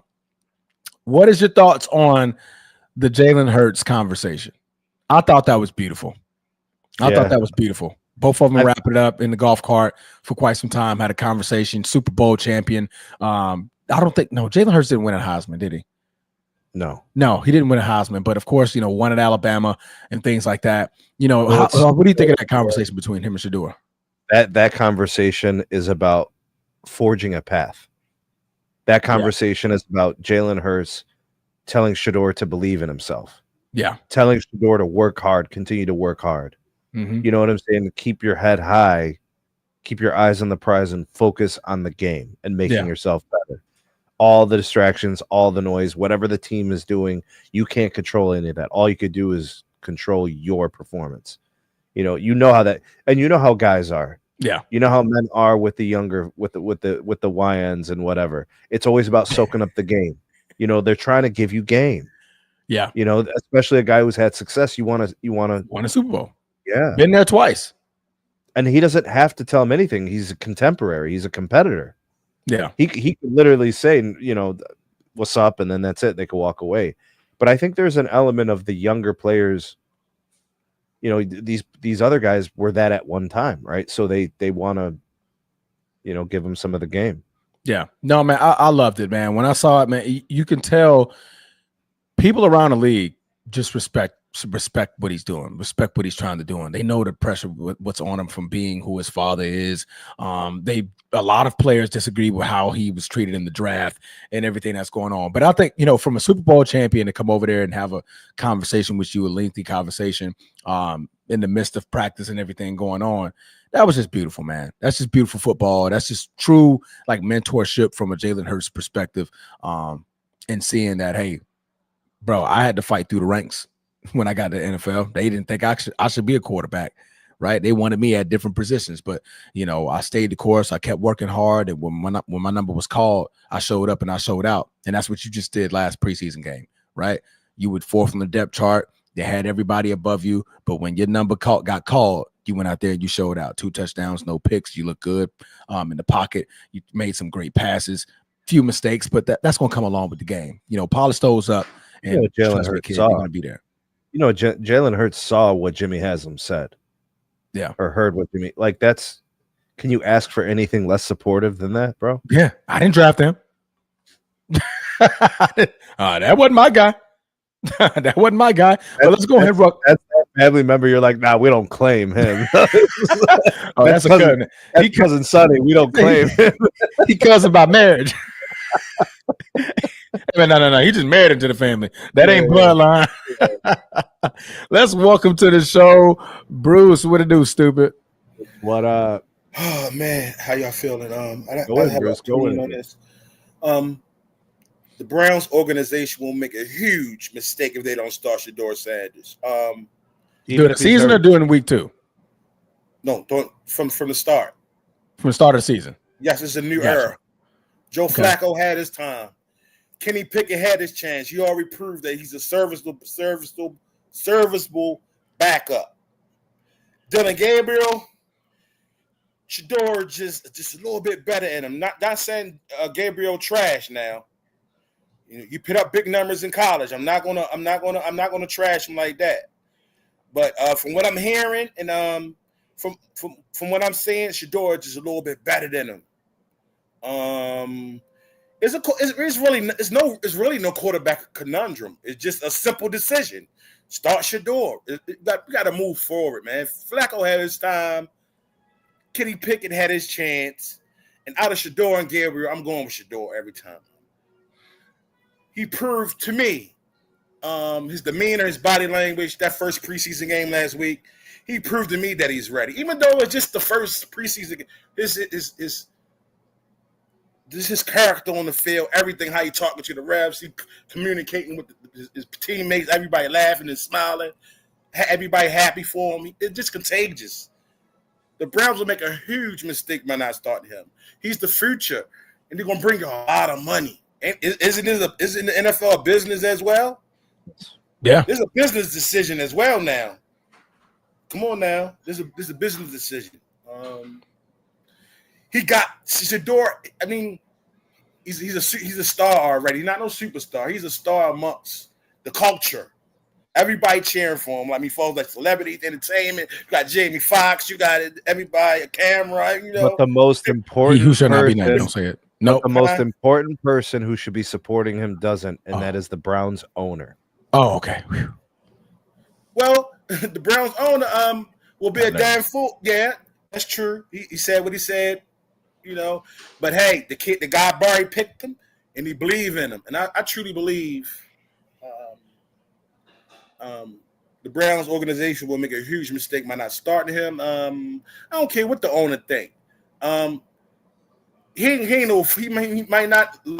Personally, I don't think he like his how Shedeur is, his his swagger, his charisma, his, you know. But what was so charismatic about Baker? I mean, I forgot. That's good. Dig a little deep. So you should have never said nothing. It's most definitely about the Good Old Boy Network. Oh yeah, most definitely. Oh yes, race plays a huge part in this. Why you get him started, man? Oh yeah, started, baby, bro. Why? Why? But the same guy brought in Deshaun Watson though. Well, Deshaun Watson is not Shador Sanders. That name, man, that swagger, that charisma, that, you know, I'm gonna say what I want to say, do what I want to do. I'm a Sanders. I got swagger. I wear $1 million chain to my preseason game. I got grill. I come to the game with the radio. Like, you know, them good old boys don't like that. don't like no old brown boy with confidence. We all know that. Come on now. But the brown boy, he kept it G for the brown people. He picked them. The guy buried. The black guy got him. Hey, like I say, it ain't no conundrum. It is a simple decision. Period. He gonna be out. This is our day one starter. There's a name in it right now. We got to go forward, man. Flacco had his shine, man. You just so you know, Bruce, you're going to be in the minority. Not many people are going to agree that he should be starting week 1. Because I don't. That's cool. I definitely don't. As far as my tell, the Browns will be a tough out though. If they get if they have if they get a nice game manager, and I think that's Shador will be Shador. They ready, man. The Browns gonna be a tough out in the AFC North. Let's go to the North real quick before I get off. It ain't gonna be that AFC North gonna be thick this year, man. What's gonna be the Browns' strength? What are they gonna hang their hat on? The L's in the column? That defense. They got that defense. That defensive star. That defensive. I think Myles Garrett gonna have. If you got a terror like a Myles Garrett on the end, he can make everything better for everybody else in the back end, in the middle, because you ain't gonna have no time. Myles Garrett, man, I think the Browns. What's the Denzel Ward? They got Delpit back there. They got some young, strong Lions back there. And barring injury, like that's any team. The Browns will be a tough out. It won't be easy. They always beat it. They split with us every year. I mean, damn near. They beat us last year with Jameis Winston. So Jameis Winston was throwing the ball. Yeah, and I just think and truthfully, I'm a ball. I watch balls. Stefanski, he's a solid coach. He no scrub. He know what he's doing down there. So I think they're gonna be a tough out. I don't think people should overlook them in the AFC North. They're gonna be tough. But all right, man, I'm gonna get up off here, bros. No, man. Hey, man, always good conversation, man. Good job having you. Boy, stay tuned. We're going to talk the quarterback tiers in a moment. I'm out of here. I'll be back. Yes, sir. All right, just to be fair, Cincinnati does play the Browns week 1. They got the Bengals, the Ravens, the Packers, the Lions, the Vikings, the Steelers, the Dolphins. All 7 of those games are back to back. That's going to be a tough start. After that, they play the Patriots, and then they have the bye week. Of course, they have the bye week after that. So I think, honestly, man, you definitely start either Pickens or Flacco. Get them out there. Get them out there, or even get Dylan. If you want to start Dylan, by all means. You know what I mean? Just start one of those. Let's do. I'm a big fan of the sit back, watch the game. Look at subtle cues that receivers like to get to, or look at those taps that the linemen are tapping. What are they calling? What are they seeing from the sideline? I think when you are able to do that and you're Shador, by the time you step in that game, you have an advantage because you're not just trying to see it all and catch it all full time.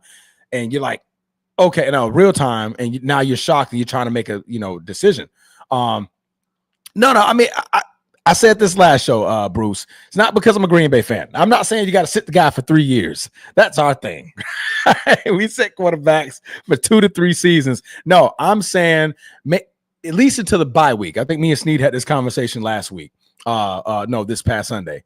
Sit him into the bye. Yeah. Wait until after the bye. After the bye week. This is a gauntlet to be starting. My question is, what's the rush? What is with the risk being high? What's the rush? What are the expectations of Cleveland right now? Why did you bring in Huntley? Why did you bring in Pickett?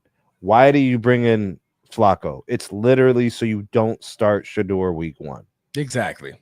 I think you should definitely groom him, man. Definitely groom him. One last thing about Shador before we wrap this thing up and move on over to the third topic, unless we get another caller coming in. Meanwhile, the link is right above the Format Podcast's own DJ Khaled. Up there to the top right. I had to hit you with that one. But I thought it was also beautiful, man. Pre-game to the Cleveland Browns game, Shador did the infamous full field walk round by himself. So I'm not sure if you guys are familiar for what Deion Sanders used to do to Shador and Shiloh. He used to hold their arms around him and walk around the whole field and meanwhile pray to him and talk to him. And Shador was cited previous to the game doing the full walk, and his father responded by doing the walk on Colorado, praying and telling him to keep his head up and things like that. To me, moments like that, boy, it's true fatherhood is something, right? That moment of being a dad, I felt all of that. I'm like, dang, to witness your son, be with you for pretty much the day he was born all the way up until the NFL, and now he gets to go forward and go be great. And that's pretty much what Deion's message was to him. Go be great. You know what you're doing. Keep your head up. You know they coming. But I want you should show out every single time. Stay forward with God. Stay in prayer. Things like that. Those subtle things, man, probably is going to ignite him even further. Even whether this is an oblique injury serious or not, I mean, it's something minor, because if it was anything more serious than that, we would have had more information by now. But true. It's something like that'll motivate you even deeper. Yes, I got Jalen Hurts, Super Bowl quarterback, talking to me. I got the GM. He believes in me. I know he's the one. Now I know for sure who drafted me in the 5th round and who he didn't want in the 3rd round and things like that. Now I got Pops back. It gives you that different level of motivation, man. But that's what I wanted to add right there at the end. Got any thoughts on that? No, it's solid, man. Good take. The thing about the Jalen Hurts thing is everybody wants to be on the right side of history. Yeah. Nobody wants to be the guy who called the Shador thing wrong. Yeah. I think you just want to see him play more. And then guys like Jalen Hurts just supporting him. They see he's talented. They see he's got ability. They want to be on the right side of history. Yeah. No, absolutely, man. Absolutely. All right. Boy, we going to get to the fun, man. All this football talk, man. It's wonderful. It's wonderful. Yeah, I mean, we didn't say anything about he who shall not be named. It just feels great. We went a whole show so far without it, and we're going to keep it enjoy going. It until the next whatever in October or whatever. I'm pretty sure Sunday is going to be some type of conversation. Bruce is going to somehow just throw it in there. There it is. Sprinkle in a he should not be named. Put that on there. But all right, we're going to move on over to the final topic. So The Athletic had a article about the tiers. There were 5 tiers, 5 quarterback tiers in the NFL. And boy, were we, I'm not, were we amazed at who landed at number 5. There's 5 tiers. 5 tiers. 5 tiers. And this person at number 5 is just absolutely hilarious. But what we're going to dive into, I'm going to show you guys a chart here. Go ahead. Kind of a troll. Who? I feel like it's trolling. No. I definitely think. Oh, you talking from The Athletic? Yeah, it's kind of a troll to put a guy by himself in the 5th tier. Oh, man, you're throwing it away, man. You're giving it away. Somebody's by themselves. So here we go. So The Athletic put up quarterback tiers, and obviously we're going to go ahead and move this banner here real quick. The tiers. You're looking at the first row of Mahomes, Burrow, Allen, Jackson, and Stafford. Second row, of course, you got those players. The third, the 4th row, and the 5th tier is Kenny Pickett. So funny that we was just mentioning his name. Kenny Pickett by himself, guys. Yeah, he's the man on the moon by himself. That's the first thing that sticks out to this entire graphic to me. But we're going to dive into the top 5. Sneed, did they get the top 5 correct? I mean, yeah, pretty much, because it's guys who have won Super Bowls or gotten to Super Bowls or the expectation is Super Bowl or MVP. Right. Yeah. It's that's a tier that has success. Yeah. Okay. Second row, we got Daniels, Herbert, Goff, Stroud, Hurts, Mayfield, Dak Prescott, Love, and Purdy. What do you think Yeah, about that? some of that. I think this one is obviously going to be a little bit murkier. Yeah. I mean, I'm good with the guys they got in there, but I mean, come on, man. Like, the flowing hair. do we have to do this with Herbert? Like, why is he there? Why is he above Goff, Stroud, Yeah. Hurts? Baker is too low. Right. If Herbert's right there, no, if it's just here, then it's cool, right? But if it's an order, then it's criminal. This isn't order. This is left to right for sure. Oh, then this is definitely left to right for sure. This Mahomes on the left, absolutely. you got Burrow on the right, then Allen, then Jackson, then Stafford. That's an order. There's no other way to put it, because this is almost similar to the ranking of the NFL.com rankings where Jaden Daniels, then you got Herbert. I think this is more of an order. Yeah. Yeah, if this is an order, we got huge problems. Straight up, bro. No, absolutely. Herbert over Goff, over Stroud. Prescott ahead of Love, bro. Really? Criminal. After he put his foot in the Dallas Cowboys in the playoffs. Meanwhile, Dak Prescott was throwing pick sixes. And how are we going to put Jalen Hurts in the middle of the second tier? Super Bowl champion. How are we going to do this? But flowing hair is above him. Bro, this is crazy work. Sunshine Part 2. This is crazy to put Justin Herbert ahead of Jalen Hurts, man. Wild. This is a crazy. I mean, crazy is an understatement. Whatever powers to be that are having Justin Herbert number 7 is beyond me. Having Dak Prescott over Love, even Purdy beyond me. Moved up, like he's been in the Super Bowl. You know, like this is. There's just certain things you have to do, just because of accomplishment.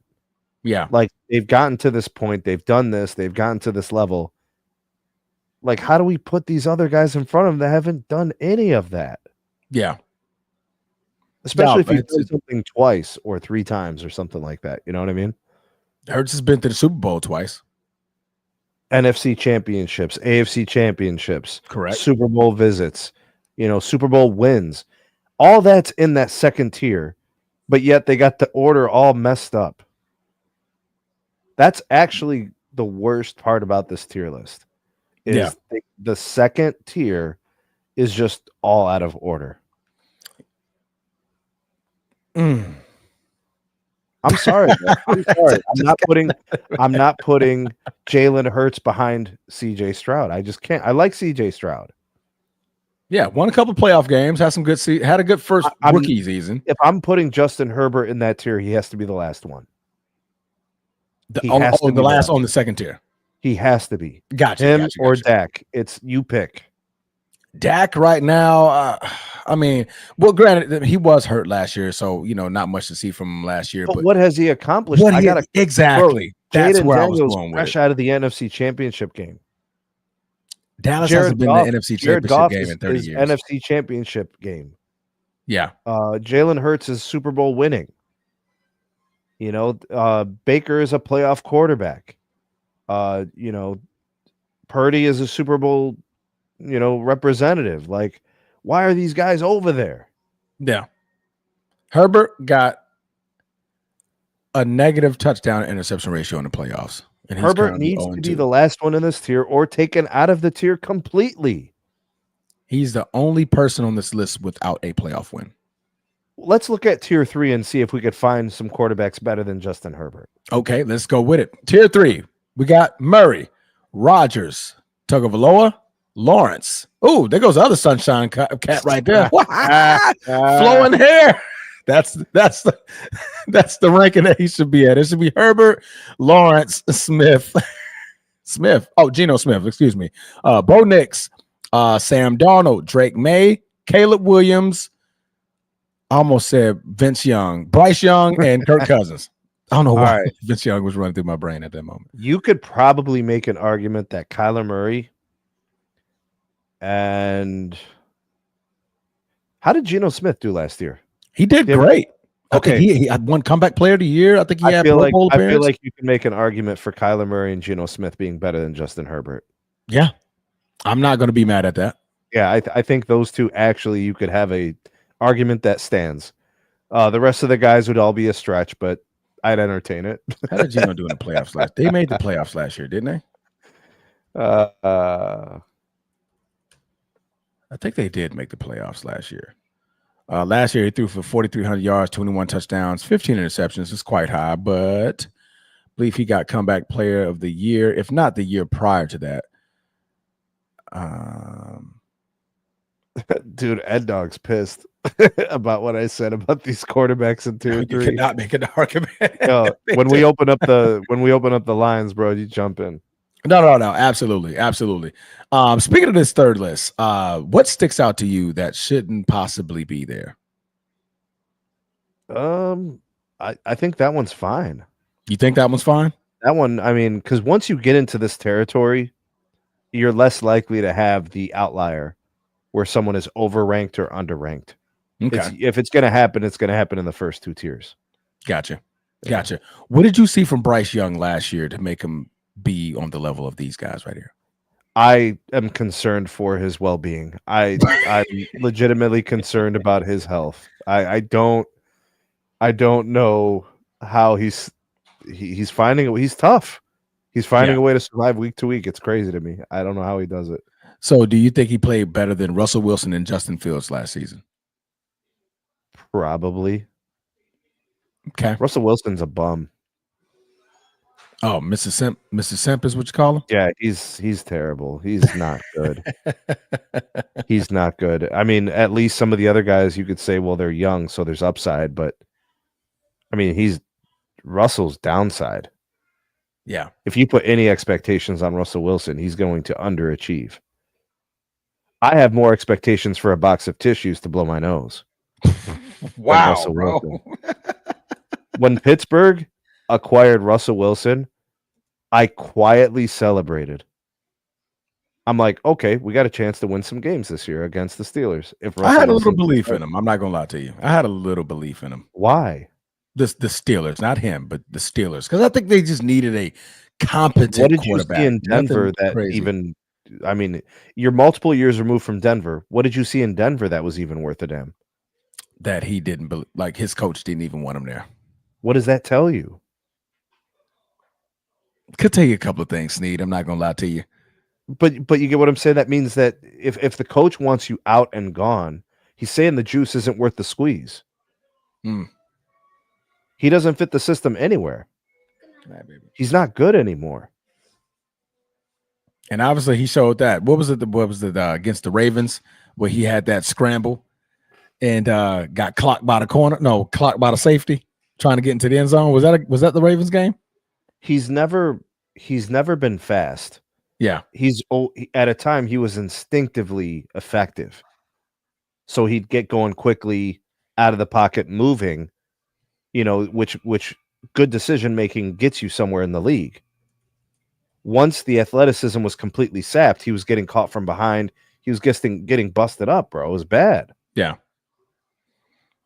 Caleb Williams, who's the number 1 overall pick, is currently on the 3rd on the chart. I think that's fitting. Okay. Yeah. Jaden Daniels being the first rookie, Drake May being the 2nd, and he's currently the 3rd. Mm-hmm. So you like Drake May in front of Caleb? I like Drake May, man. I think he really has some great tools. And he had some really solid moments in a couple of games where he threw the ball pretty well. Exactly. I mean, granted, who is he throwing to in New England? Nobody knows. I don't know. I can't name one receiver. I can't name the tight end. I can't name the running back. I can't name no other player than Drake May that currently plays for the New England Patriots. Now, mind you, this is a 6-time Super Bowl winning franchise over the past 20 years. So that's actually shocking to say.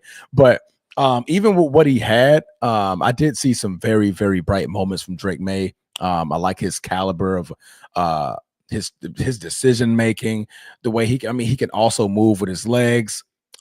He got some real good tools, man. I think if New England was to go spend some money, didn't they just get Stephon Diggs? Didn't they go get Stephon Diggs?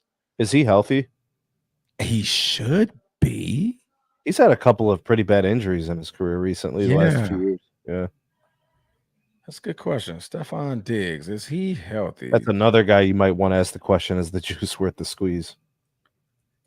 I think they're paying him like $25 million a year, I want to say. And he comes in with a lot of luggage.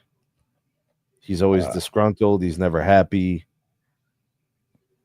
So far, reports that his recovery is impressive. Not seeing whether he's going to start. Yeah, not seeing whether he's going to start or not. But anyway, let's move on to the fourth tier here. Russell Wilson, Justin Fields, Michael Penix Jr., McCarthy, who did not play a snap last season, Daniel Jones, Joe Flacco, the dinosaur, this guy, whoever that is, number 5, Spencer Rattler, and then, yeah, that's it. I'm sorry, it's Anthony Richardson, but y'all know my take on Anthony Richardson. He should not be in the quarterback's tiers at all. I mean, they got him at the back end, bro. There's only one worse. Yeah, be next to Pickett. Pickett shouldn't be by himself. I'd say from that tier, the quarterback to most likely have success and overachieve might be Penix. Yeah, Penix or McCarthy. Yeah, so maybe those guys should be moved up a little bit. I mean, I'm good with the rest of it. You got to put someone first and last. You know what I mean? So like, yeah, I would put Wilson further down. Like I would put him right next to like Jones and Flacco or whatever. Yeah, I would take Richardson and Rattler and put them on the tier 5 list. I don't think people realize how ineffective Russell Wilson is at this point of his career. He's so like Russell Wilson. I know that much. No, he's just so far away, bro. This is a conversation. I'm at least consistent. You got to acknowledge it. Yeah, no, absolutely. Men out of time it's like poison. Yeah, you know, you just have to be able to move on. No, I got you, man. I got you. Joe Flacco, the dinosaur, the oldest guy in the league, I believe, currently. No. Is Aaron Rodgers older than him? Aaron Rodgers is the oldest guy in the league. They're probably right there. I mean, probably within a year. Yeah. Daniel Jones, I keep calling him Mike McCarthy. Jesus Christ. JJ McCarthy. So JJ McCarthy with his weapons of JJ, Jetta, and a Jordan Addison. You think he can move up the tiers throughout the season? And with Michael Penix Jr., do you think he can move up through the tiers through the season? Now, where do you have them finishing? High in tier 3 or lower in tier 2? I mean, they could play better than Cousins, Young, Williams, probably Darnold. They just got better weapons than all those guys. Trevor Lawrence, Tua may not finish the season. You know how that goes. Flowing hair. Yeah, well, yeah. Flowing hair. Does either one of those players have? No, McCarthy cut his hair. He doesn't have flowing hair, does he? No. Yeah, so hey, good luck, buddy. You might want to start growing that joint out. Yeah. You know what they say about the flowing hair, man? You get that boost. It's like adding 2 to 3 inches of height when you wear heels or tall boots. Transformer, are the Saints that bad, bro? Yes. Golly, man. Yeah, they're bad. And apparently Spencer Rattler had an awful game in the last preseason, and they're looking at Tyler Show. Is Alvin Kamara still on that team? Yes, he is, unfortunately. He should be a Packer. That's a nice little dynamic, bro. Bring him in there. Yeah. Have Josh Jacobs, Alvin Kamara, got J-Lo. Come on, man. You got like a arsenal of number 2 receivers in the league. Right. Come on, man. Yeah, right. Yeah. We got a solid offensive line. Aaron Banks from San Fran, you know. Is it just contract stuff that these guys can't make those kind of trades happen? I feel like a team in the phase that the Saints are in, you think they would be kind of. I thought they would have traded him before the draft. I thought they should have traded him last year or the year before. That too. But I thought, Mike, when the season ended, I'm like, okay, good. The Saints are going to get younger. They're going to focus on the draft, the future picks. And I thought Alvin Kamara was definitely on the box and he's going to be out of there. But they're sticking with him.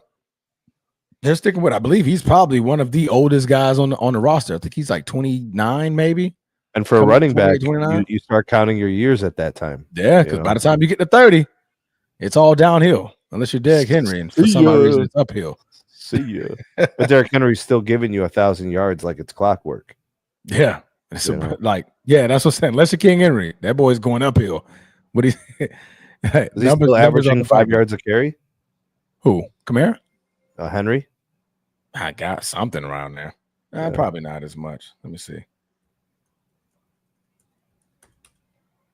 I just know that he had 1,900 last year, so I'm pretty sure that is definitely over. 5.9 yards.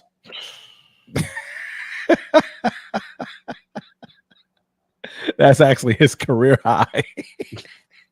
That's what I'm saying, bro. 30, like I get 30, got better. and that is likely a function of the team being really good. It's helping him be even better. I mean, he's great, but when you put great players with other great players, things open up. Yeah. No, absolutely. I mean, Thunder and Lightning, man. I called it. I was a huge fan of the signing when I saw it. Dallas once again did Baltimore a favor by just not picking up the phone, not giving him an offer, or not figuring out ways that they could somehow give him $8 million. I think he was getting paid. Bruce, how much you paying him? Not you, but Baltimore. Was it $6 or $8 million? It goes to show you some guys are practical about how much money they can make. They're satisfied and they like the situation that they're in. Yeah. I think people in Dallas last year would have been crazy work. People do take jobs for multiple reasons and not just the pay scale, right? Mm-hmm. Could be certain benefits or conditions or things that make them happy, Yeah. Definitely would have liked it. They should do a running backs tier next. It probably won't be that long. He's still, vastly underpaid. Even at 30. I mean, at 30, he literally just did what he did. 1,900 yards, 16 touchdowns, leading the league, 5.9 yards a carry, 113 yards per game. The league is willing to overpay a quarterback. They're not willing to overpay a running back. They would rather cut the running back off short a year or two than to hold on to them longer for a year or two in guaranteed money. No, true. No, not the extension, Bruce. What got him there? I think it was like 6 to 8 million or something like that. The initial contract. I think it was like a 2-year, like $12 million deal or $14 million deal, something like that. 8 million. Okay. I knew it was something around there. And then, of course, he worked his ass off to get that 15 million. That's what I'm talking about. Make 7 million more. Yes. I think some of these guys, especially a guy like Henry, 2 years, 16. There you go. A bonus loaded contract makes sense where it's just like touchdown, rushing yard, thresholds or, games played or whatever, whatever it is. No, man, absolutely. As far as moving around, who's going to make the biggest drop and who you think can make the biggest leap on the tiers? I think the guys who have health risk, who seem to be most most prone to missing extended times, you'll be moving those guys down. Yeah. So go into the second tier, and if there's a guy who's a health risk, they could slide down to a 3 or a 4. Prescott would be the one. Yeah. So that's probably one.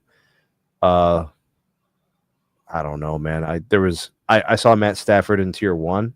I think he can make the biggest drop. Yeah, I think Stafford's one that could drop potentially. Yeah. I think, man, there's going to be a stretch of the season where Baker's going to look like a tier 1 guy. Yeah. He'll have like a 5, 6, 7, 8 game stretch where he's just playing lights out. He's averaging 300 a game. Yeah. And he's throwing like 3 tuds a game. And that sounds Mike Evans is all pro and all that stuff. Goff will have stretches where he looks like a tier 1. And he'll have stretches where he looks like a tier 2, Yeah. Because their offense is so dynamic in Detroit. He doesn't need to be a tier 1. Like tier 2 sounds like his thing. Bo Nix could be a tier 2 guy. Okay. Bo Nix could be a tier 2 guy. Like I said, I thought Geno Smith had a good year, so he could look like a tier 2 guy. Yeah. There's going to be games where Murray looks like a tier 2 guy, but we know the truth, about Arizona. So, but that's pretty much it. I don't know. Like I said, Penix could move up to a 3. McCarthy could move up to a 3. He's got Justin Jefferson, but that's probably it. I mean, I don't know, man. There's no version of Mahomes, Burrow, Allen, Jackson where they're coming down to a tier 2 or anything. No, not even close. Might be some weeks where Jaden Daniels looks like a tier 1 guy. Yeah. If Terry McLaurin gets signed, if we could do that right, Yeah. Is Aaron Rodgers can't be a tier 2 guy. Ooh, he's gonna have to have one hell of a. He's gonna have flashes Green Bay. We can see flashes Green Bay. He can be. Are you guys crazy? No, I don't see it. I don't see him being up Are there. are you people insane? Aaron Rodgers looking like a tier 2 guy? What the hell are we saying? What the hell? Yeah. We losing our damn minds? Hey, listen, they said he could pull a Tom Brady in Tampa.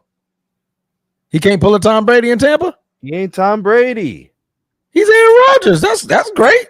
That's not Tom Brady. So, and the Steelers what are we offense saying? is not the Tampa Bay offense from that year. Now that you got a good point with that one. Mike Evans, Chris Godwin, yeah, and they had a squad. Antonio Brown, Gronkowski came back, like they loaded up. They loaded had that two Tampa tight team ends. up. There was another guy. What's the Was it Cameron Otten? Brate? Oh yeah, Brate, yeah. Cameron Brate. There were weapons, bro. Yeah, that's it. That team was loaded. And that's Steelers. I mean, they got what Jonnu Smith. I forget the other tight end's name, so they could run 2 tight end sets.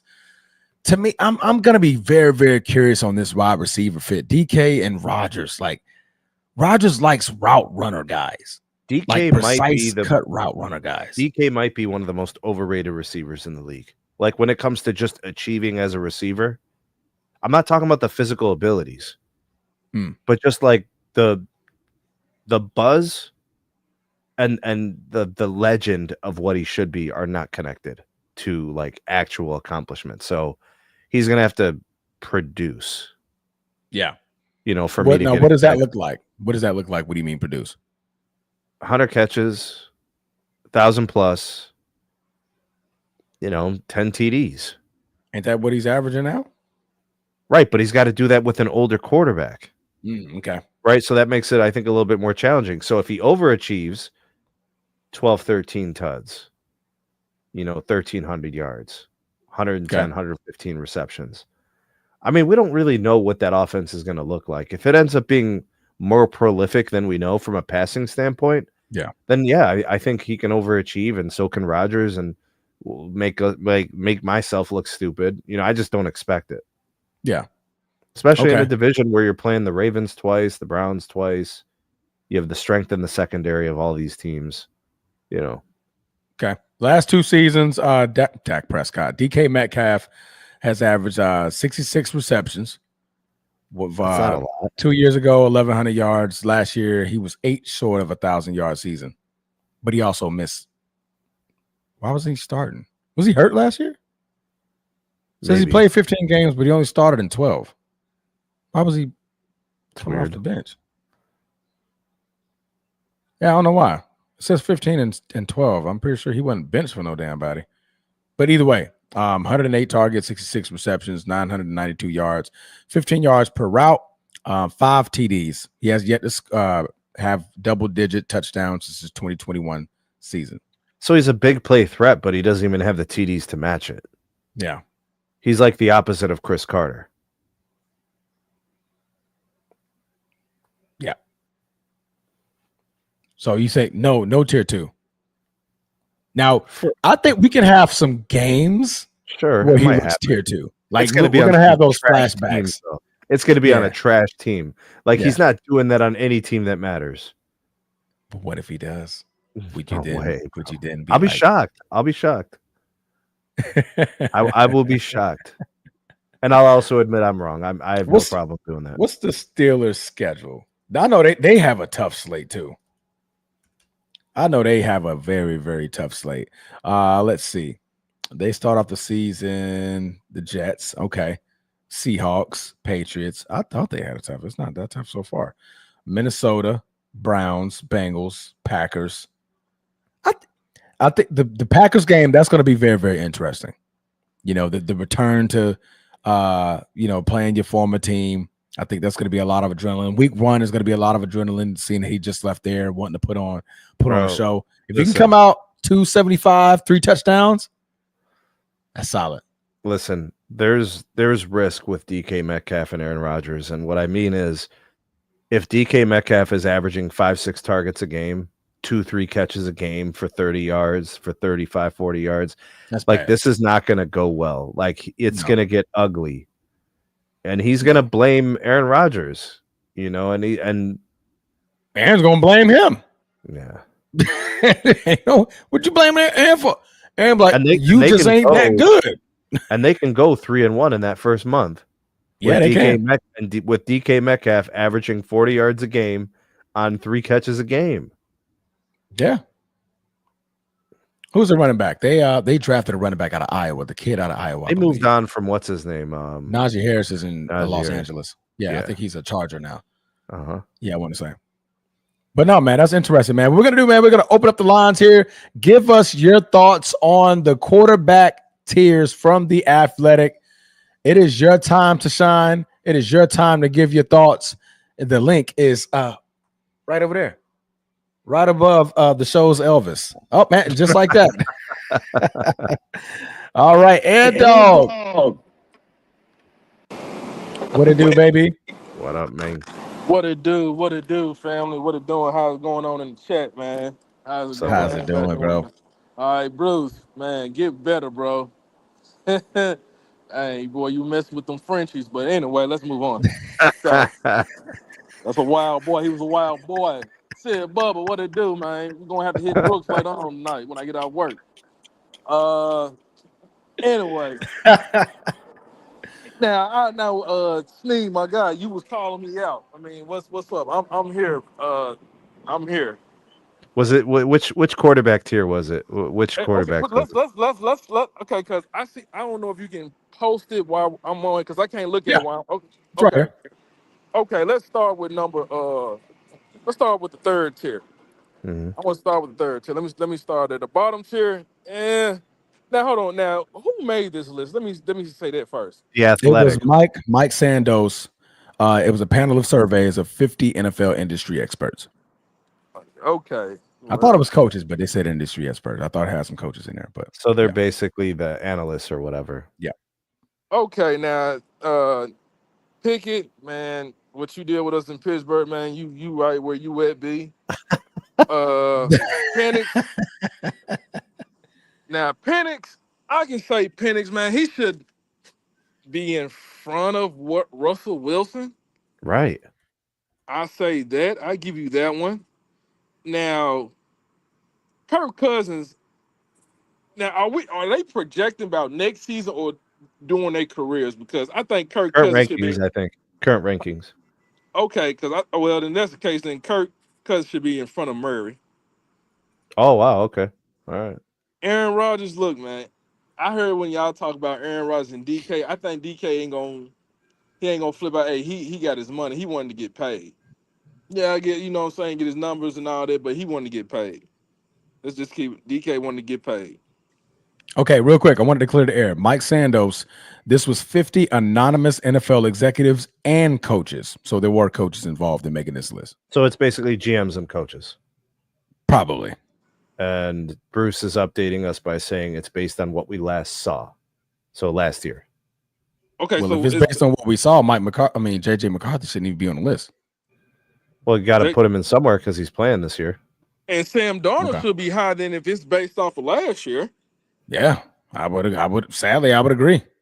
I think there's an element of projection here. You got to call it like what you think is going to happen. Okay, I mean, yeah, and then is that Bo Nix? He was cool. Gino, he right where he need to be. But now this second tier. Talk to me. Sneed. Yes, sir. Now with Justin Herbert, we talking about Justin Herbert. I mean, do you think they was projecting what he could be? Because his first season he led, I think, most yards for a rookie. Is that? I mean, did he do was that something 6 like years that? ago? I mean, Justin Herbert been in the league how long? 6 years. 6 years. I mean, yeah, but he didn't have no weapons or nothing like that. That's not true. Yes, he has. Mike Williams, Keenan Allen. Yeah, we're not going to do that. We're not going to do that, Ed Dog. Come on, bro. Quentin Mike Johnson. Williams, are we talking about Mike Williams, the one who just retired? Keenan Allen's Pro Bowl, All-Pro. Yeah, okay. His entire prime went to the Chargers. We're not going to go there. Well, if we not gonna go there, then if that's the case, then Austin Eckler was a Pro Bowler too, Pro Bowl caliber running back.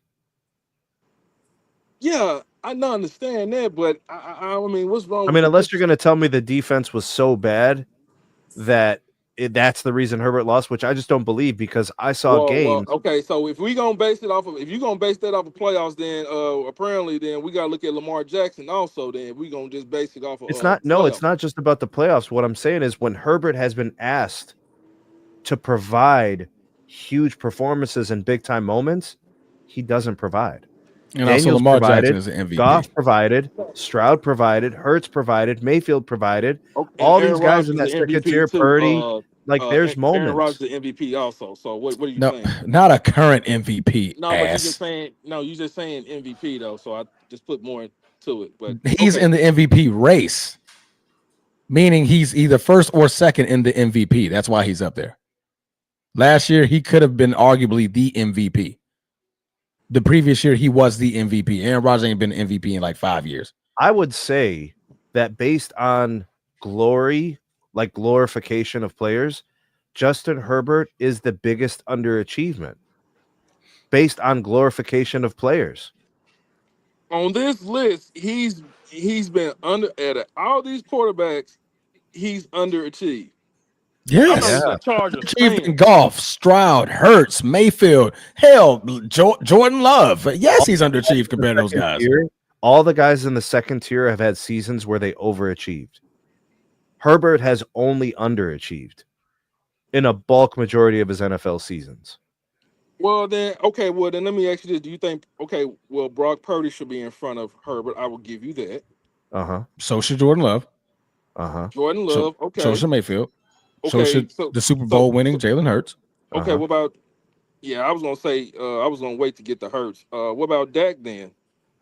Hell, Dak.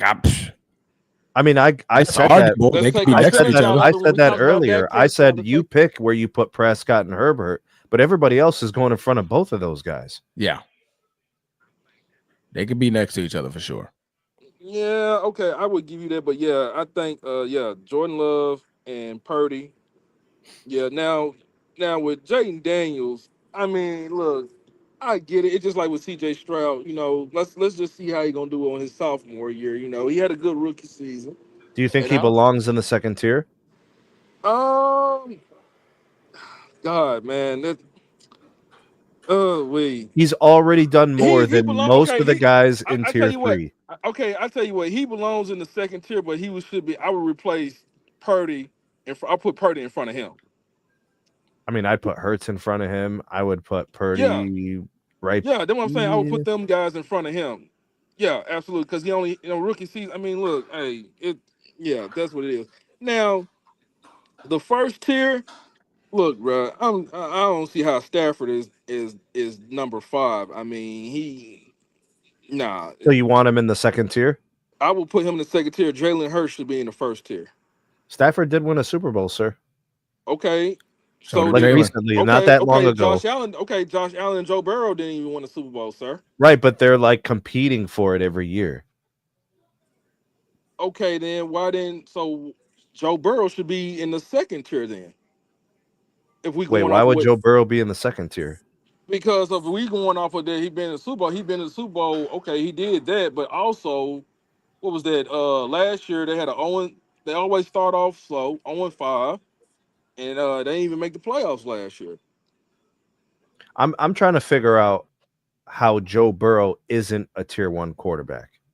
Well, you saying because that Stafford. I'm saying there's different ways. I'm saying different ways to be into the first tier. Like for Stafford, why is he first tier? Because he's Super Bowl competing. He's Super Bowl winning, right? For Jackson, he's an MVP. He's competing for a chance at a Super Bowl every year. Same thing with Allen. And then Burrow, he's been in a Super Bowl. Like they have some of the same qualities. When I look at the second tier guys, you have guys that have touched that as well. But like, there's also guys, there's elements of like underachieving.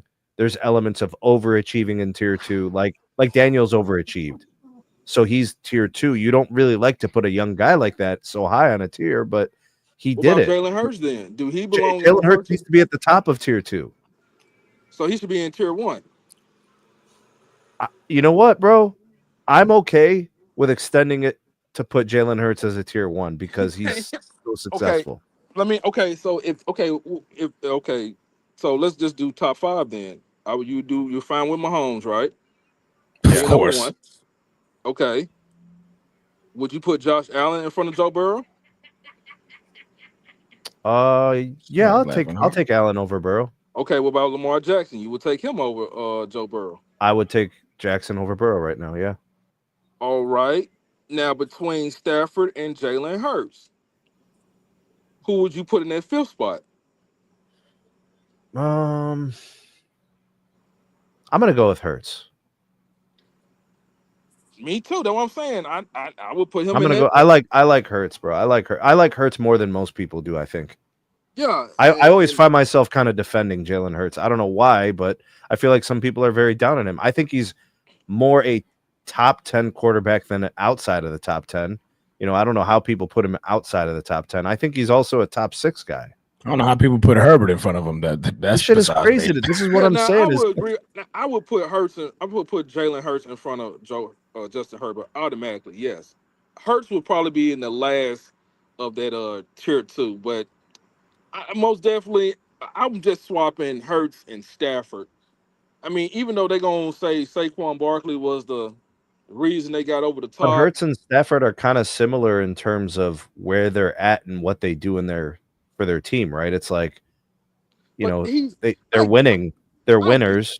You know yeah, what I'm saying?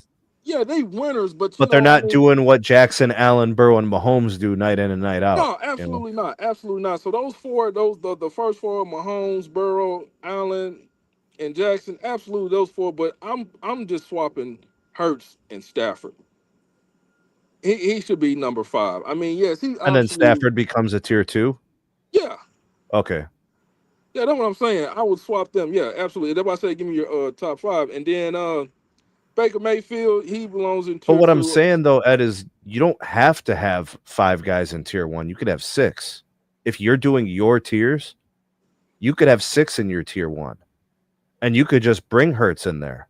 But they don't. Okay, but they don't normally. I know. I wouldn't. I get what you're saying, but they normally don't even. If They don't even Stafford and normally do it Hurts are like that that. close, I say make your tier 1 6 guys. Well, I'm still putting Hurts in front of Stafford. Yeah. I'm So you still. have 6. You have 6 on your tier 5. I mean your tier 1. I think they're Yeah, just trying to reserve tier 1 to be like a top 5 If we're thing. going to be strict about Yeah, this, I think they're doing a I'm not strict even top 5. exaggerating. If we're going to do this the right way, you have to make your tier 1 the 2 guys you think are going to the Super Bowl. Yeah. You see what and then your tier 2 should be your guys that are competing to get into the Super Bowl. They're the AFC NFC championship guys. Now, if we're doing it that way, Joe Burrow will fall in tier 2. That's what I'm saying. Yeah. It would make it mucky. It would have you saying things that you're not comfortable saying. Correct. Which, by the way, if you're analyzing Joe Burrow's complete seasons, there's some nasty games in there. There's some games nasty where he games. throws 3 picks. Now, when you guys said the tier 2 guys in that row, okay, that overachieve. You said Jalen Daniels overachieved. Last year he overachieved. Absolutely, yes. Okay, cool. I give you that. So what about Jared Goff when they was the number 1 seed in the NFC and they lost in the they lost against Second the I round. don't think they overachieved. I expected them to do that. really? The Lions are really good. Yeah. There's way more talent on the Lions than the Commanders. Well, okay. Jared so Goff played better than what I And thought Jared he Goff would, though. has already been to the Super Bowl with the Rams. So he has Yeah. experience, he has the players around him. My expectation was there was going to be a time where the Lions broke through. Amon-Ra, J-Mo, like there's Jalen Williams, players yeah. there. Okay, now let's get back to Jaden Daniels. I mean, look, have there been any word yet about them paying Scary Terry McLaurin Mum's yet? the word, bro. That's a huge problem. Yeah. You said what? Apparently like Mum's the 6-7 word. million Haven't off. heard anything, bro, and it's a huge problem. Yeah. So what does that going to project? I mean, look, I get it, Debo. He man, that's crazy. T.O. called him man fat, but that's crazy. I Man, mean, man crazy. showed up big. I Yo, mean, he shit, did that's not what you say are. that, bro. Stop, bro. I mean, You hey, are what you are. That is wild, man. That's Yeah, crazy. I mean, I get it. And then, like, man, the guys that's in tier 3, I really hope that Bo Nix have a good season. Drake May, when they got Stephon Diggs, I mean, hopefully we'll see what they look like. And also Bryce Young, man. I mean, the NFC South, man, it's up for grabs, to be honest with Yeah. you. NFC South is up for Nah, grabs. that's Baker's land. Yeah, that's Yeah, really that division flows through Baker.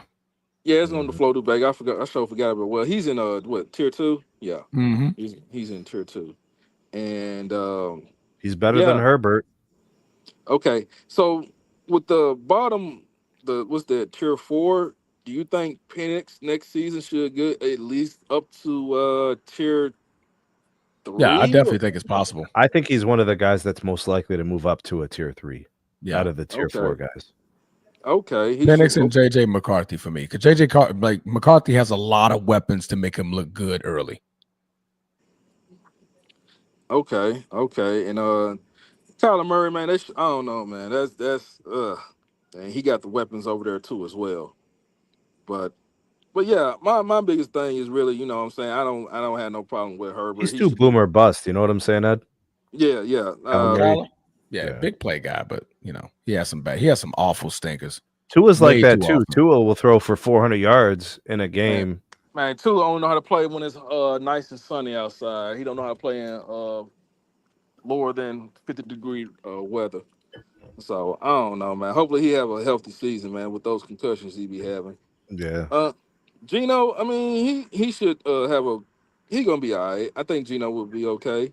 Trevor Lawrence with them, man, it should be up for grabs for him and CJ Stroud in that division, because he got the weapons as well Yeah.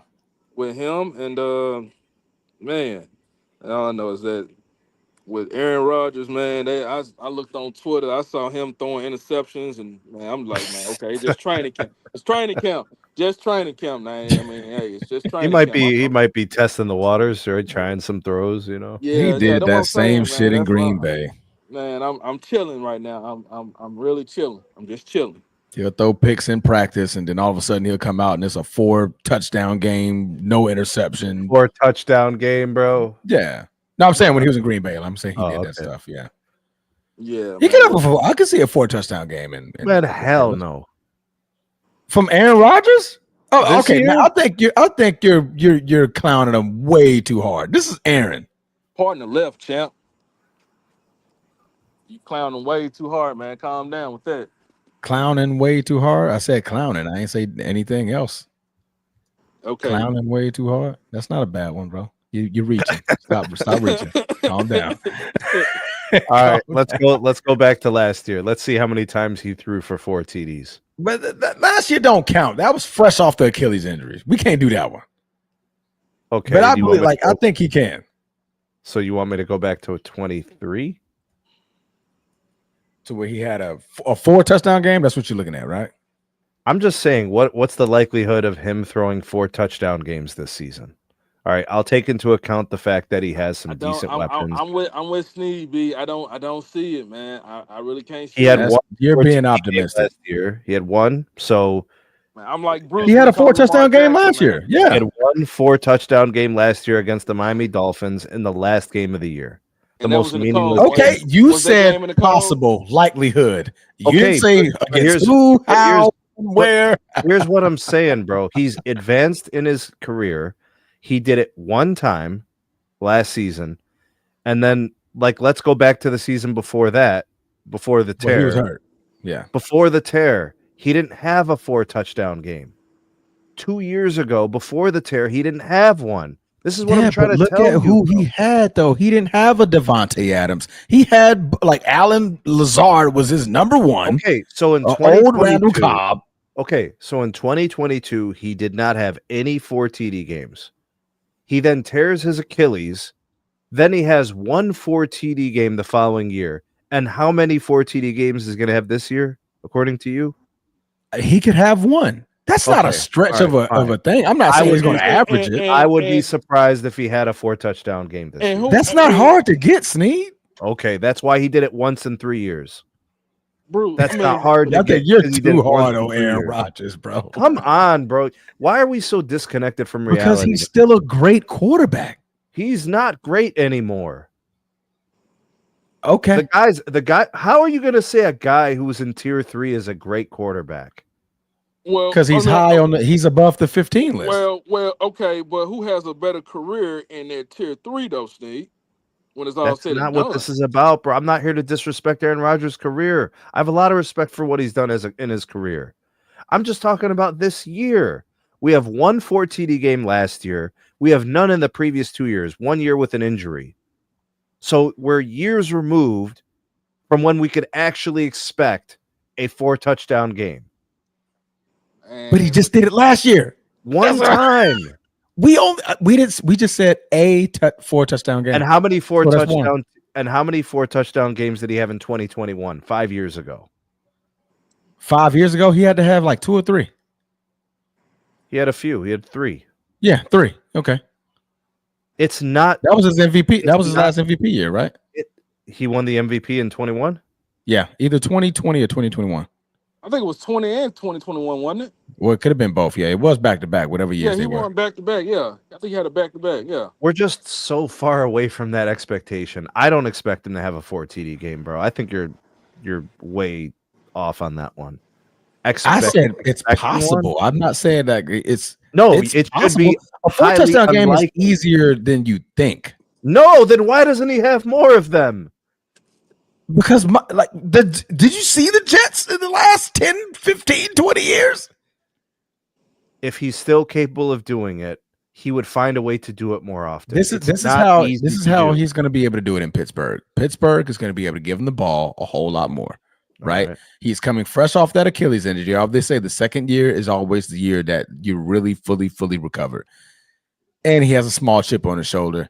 He could possibly have a 4 touchdown game. It could be like a 250, a 265. What a probability to it. Give me game. a percentage likelihood he gets a 4 TD game. Let me see a percentage. Look I would say 25%. Okay, I'm going under 10%. You going under 10%? I would say 25%. I was going to say at least about 20. A 4 TD game is, and I'm saying under 10%, and you guys say that's low? Yeah, that's a little low for me. I would say 25% chance he does. I'm saying 20. I say at least about 20. And plus it depends on who we're playing too as well. Yeah, Bruce says he has 50%. Yeah, I can see it. Like I think I could see it happening. I could definitely see a 4 touchdown game next year. I would be surprised, man. Because you got to think you're looking at last year, but that was the year he's coming back off the Achilles injury. I'm not saying it's impossible. Really. I'm not expecting it, and I think it's far from a lock that it's going to happen. Okay. When you say 50%, you're saying that any given week he could do it. That's the crazy part about 50%, bro. That's Aaron. A 50% chance means any given week he could throw for 4 TDs. That's too much. I've seen Aaron enough to know when he's hot, he's hot. Pause. That was crazy. That was crazy. Yeah, all right, that was crazy. When he's on fire, let me say that. When he's on fire, he's on fire. And he can put up numbers very, very quickly. So why would they put him? So then why would they put him at tier 3 and not tier 2? Because the guys in tier 2. So what you're talking about, this list is about an entire season. I'm saying for one game. One game, you're gonna see a flashback of old Aaron. That's what I'm saying. Okay, I'm not saying you're gonna get that for the season. So like Kyler Murray can throw for 4 TDs. Tua can throw for 4 TDs. All of these quarterbacks can eventually throw for 4 TDs. You're just saying that Aaron Rodgers can't. No, I'm saying it's highly unlikely. Okay. I'm saying the probability is low. You think Bryce Young can throw 4 TDs in one game? I don't think so. Does he? I don't, bro. I fear for his health, bro. I don't think he need a sandwich, bro. We need to get that boy a sandwich, like stat. One of his, I think one of his receivers they eat some coon or something, some red coon or something. Man. Oh, you talking about Leggett? I think it's Leggett. That boy is so country. But man, let's go ahead and move on. We're gonna go ahead and get you up out of here, Ed Dog, man. We're gonna go ahead and let Bruce back in. All right. Yeah. Okay, man. I appreciate it, man. Hey, let me also give a shout out to our brother, man, Jonathan Clemens, man, on his newborn, man. I love you, bro. Yes, sir. Do your thing, you know what I'm saying? Yes, sir. Baby number 3. Yeah. Blessings, man. Blessings. All right, y'all, man. Water. All right, water. All right, welcome to the stage, Big Bruce. What's going on, bro? Uh-oh. Can you see us? Can you hear us? I don't hear him. Yeah, I don't hear you. Is your mic? Unmute your mic. I see something, There and you Bruce go. said something about he'll take Eli over Lamar because of the play. Wait, what happened? In the comment, go put it up. Post it. Can you post it? Look in the Where? comments. He said something. Go up a little bit. He say somebody asked him. Hold on. Lamar Jackson or Eli, who's the better NFL quarterback? Now go down a little bit, and he said he'll take. He always going against the family, man. Oh, got you. Family, yo. It's Lamar, but if I'm looking to win in the postseason, I'm taking Eli. Ooh, Yeah, he always going against the family, bro. Yeah, like Eli didn't win those rings, man. You know that defensive line did that. Stop it, Mikey Strahan, OC Justin Tuck. They did that. We all know. Everybody know that. But anyway, I ain't gonna get into all that. But come on, Bruce. what you got on the tears, bro? Yeah, front rate no tears. I'm dropping Burrow out. I'm dropping Stafford out. Moving up Jalen Hurts, and I'm moving up Jalen Hurts. And So you taking Burrow out? Yeah, I'm taking Burrow out. Okay. Hey, Sneak, real quick. What? Look at the Cincinnati Bengals record from 2020 to now. Mm-hmm. Real quick, and he's 1-6 against Lamar. So he's 1-6 against Lamar. Yes. Damn. Look, I don't think it's too crazy to take Burrow out of the top tier just because he hasn't produced some of the other things the other guys have done. And he hasn't made the postseason since 2022. Right. That's my point. Is I'm like, if you want to take him out, I'm good with it, bro. Yeah. Let me ask He's you been this. to a Super Bowl, but he has great numbers. But look, Lamar Jackson is better than Burrow. Is doing 2-time MVP. He is better than him. Okay. Burrow had put up big numbers. Look at that, but look at that winning percentage from 2020. Look real quick, Steve. Read that. Yeah, 30, 33, 38, and 30. In one tie. Mediocre. That's mediocre. I mean, he's not a mediocre talent, but yeah, we need more. You're right. Yeah. We need more. That record is mediocre though. 38 and 30. Mediocre. That sounds real Dak Prescott-ish. Like, I mean, you got T. Higgins and you got Jamar Chase. Lamar been playing with an old Sammy Watkins, an old Deshaun Jackson, an old Deshaun Jackson. We had some old, bring back all the old wide receivers, like old Odell Beckham. You got studs over there. Of course, you're gonna put those big numbers up, Burrow. I don't think it's a travesty. Burrow never had Odell Beckham. I said the Ravens had Odell Beckham. Odell Beckham. Gotcha. My bad. You did. Sammy Watkins, Justin Duvernay, old Denard Robinson. We had James Procey. Look at his weapons. You got T. Higgins and you got Jamar Chase. You won't put those numbers up, but y'all mediocre as far as like winning. I'm definitely putting Hurts over him. Stafford coming out, and I'm putting up. Well, seriously, yeah, Stafford can stay. And it's a travesty that Aaron Rodgers is in the third tier. Aaron Rodgers. Oh, get out of here, bro! You were cooking until that BS, bro. Get out of here. I'm moving Aaron Rodgers up. Oh, come on. He actually had even though he had numbers. Okay, you said you're putting him into the second tier. Who are you taking out, and who are you putting behind him? The flowing hair. Really, bro? Really? Josh Herbert. Man, Josh Herbert ain't nothing but a California pretty boy. He ain't like that. Herbert goes. Josh Herbert. I put Rodgers up. I'm taking Herbert out. He got to go. No, I move Aaron Rodgers. Give me a 41-year-old healthy Aaron Rodgers over Justin Herbert any day behind a great line. You crazy? I'll take Rodgers over Prescott. Yeah, I'll take Rodgers over Prescott. I'll take him over Prescott. Rodgers and give me a good a line. I mean, that one's close. You got to admit that one's close. Okay, another thing. See, I hear you only hear you're twerking for a Baker Mayfield. Understand what I'm saying? Mayfield gonna be Baker Mayfield. He ain't gonna get no higher. He ain't gonna get no lower. He's playing in the weak division. He's playing in the NFC South. When he was over there playing, but he beats the good big teams, dogs. though. When he played with the big dogs, he don't make no noise. He in the way he gonna win. Yeah. What do you mean? He was like one play away from getting to an AFC Championship game in Cleveland. He's a game manager. He ain't like he got Mike Evans over there. Of course, Name one guy on this. Name one quarterback in the NFL who's not a game manager. Certain guys, Anthony Richardson. If you don't manage the game, you will lose the game. You're a game manager. You got to name one. I gave all you in one. Like a Pat Mahomes, Lamar Jackson, they game records, game manager, all in one. But that's what I'm saying. If you don't manage the game, you don't win the game. This is the NFL, bro. This is the game, man. He all right. Baker Mayfield, he's shaky. We all when know the rubber meets the road, where do you want to gets put it him? done, bro. Where do you want to put him? Let me see that third tier. Baker Mayfield. I'm taking Baker Mayfield that second tier. I like Baker in that second tier. I don't like Baker in that second tier. I got him in my top 10, actually. I take Kyler Murray over Baker Mayfield. You're crazy. Wow. Come on, bro. No. Listen, Sneak, how am I crazy because I'm voicing my opinion, brother? But that one's not valid, bro. You were cooking earlier, bro. I don't know. You're starting to get off the rails, bro. Because you don't agree with what I say. I'm going. No, because your reasons before were good. Everything made sense. Now you're just saying anything. That's how you feel, bro. You feel my reason now not good. That's how you feel, and that's all good. No. What you said in the beginning about like Joe Burrow and not producing, and now all of a sudden you want to take the guy who's producing and knock him down. How does that make any sense? Match Kyler Murray numbers against Big.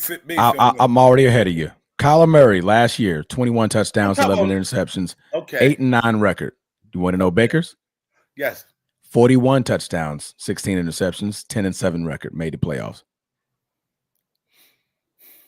You still want to keep that same energy? You're quiet, bro. 41 touchdowns. Sometimes you just got to look at your reasons and hold yourself to it, and then put each player to that standard. And make your picks. What about all of you? But Elvis Garback threw 41 touchdowns before. What does that mean? But he's not on these tier lists, though. I'm just saying it can happen. Brady Anderson hit 50 home runs one year, but what did he do after that? Let's see what he do this year. I'll even go a little bit further for you, Bruce. Okay, go ahead. Kyler Murray has made one postseason appearance his entire career. That's in 2021. He had 0 touchdowns and 2 interceptions. Baker Mayfield has made the playoffs the last 2 seasons with the playoff victory. He's 12-3 touchdown to interception ratio when he makes the playoffs. That's Baker Mayfield. Oh, hold on. I'll take that back. Let me say this. I'll take a prime Cuz over Baker Mayfield. Give me Cousins. All right, so Baker Mayfield had a 71% completion percentage last year, threw for 4,500, had 41 TDs, 16 picks. Hey, man. And 106 QB rating. Can he do that again this year? No, it's going to be it's fluff. It's going to be fluff. Why? Why won't he do it this year? Because he's not. But why? What's the reason? You have to have something that makes you believe that. He's never been a consistent quarterback, bro. He falls off. We all know he's that. He's thrown for 4,000 yards in 2 consecutive seasons. Well, everybody's throwing for 4,000 yards nowadays. Yeah, but what I'm saying is he seems to be in the right place at the right time for his career. 2 consecutive seasons, over 64% completion, over 4,000 yards, 28 or more TDs, passer rating 94 or higher. It seems to be working in Tampa for him.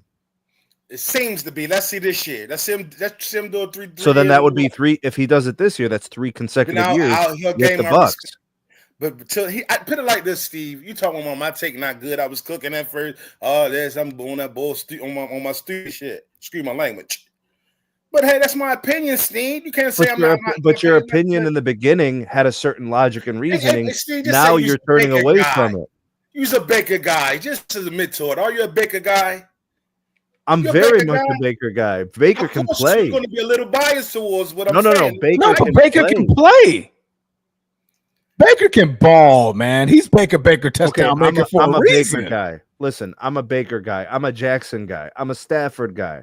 I'm an Allen guy. I'm a CJ Stroud guy. I'm a Goff guy. I'm a Daniels guy. These guys can play. And listen, I'm gonna say this. I don't care. I mean, my cousin had an argument about this. Not an argument, but a debate. I'm taking Lamar Jackson all the time over anybody. That's why I got the GOAT. He's the GOAT, dual threat. over anybody. Okay, Regardless of how many rings you got, I'm taking Lamar over anybody all time. I'm sorry. Just all off a pure athlete? Number one all all time. time. I'm taking him over Mahomes, anybody. Joe Montana. You said Lamar Jackson is your number one all overall time. quarterback all time? Yes. All time. But Bro, that's you could pick every player that ever played in the league. That's my opinion, bro.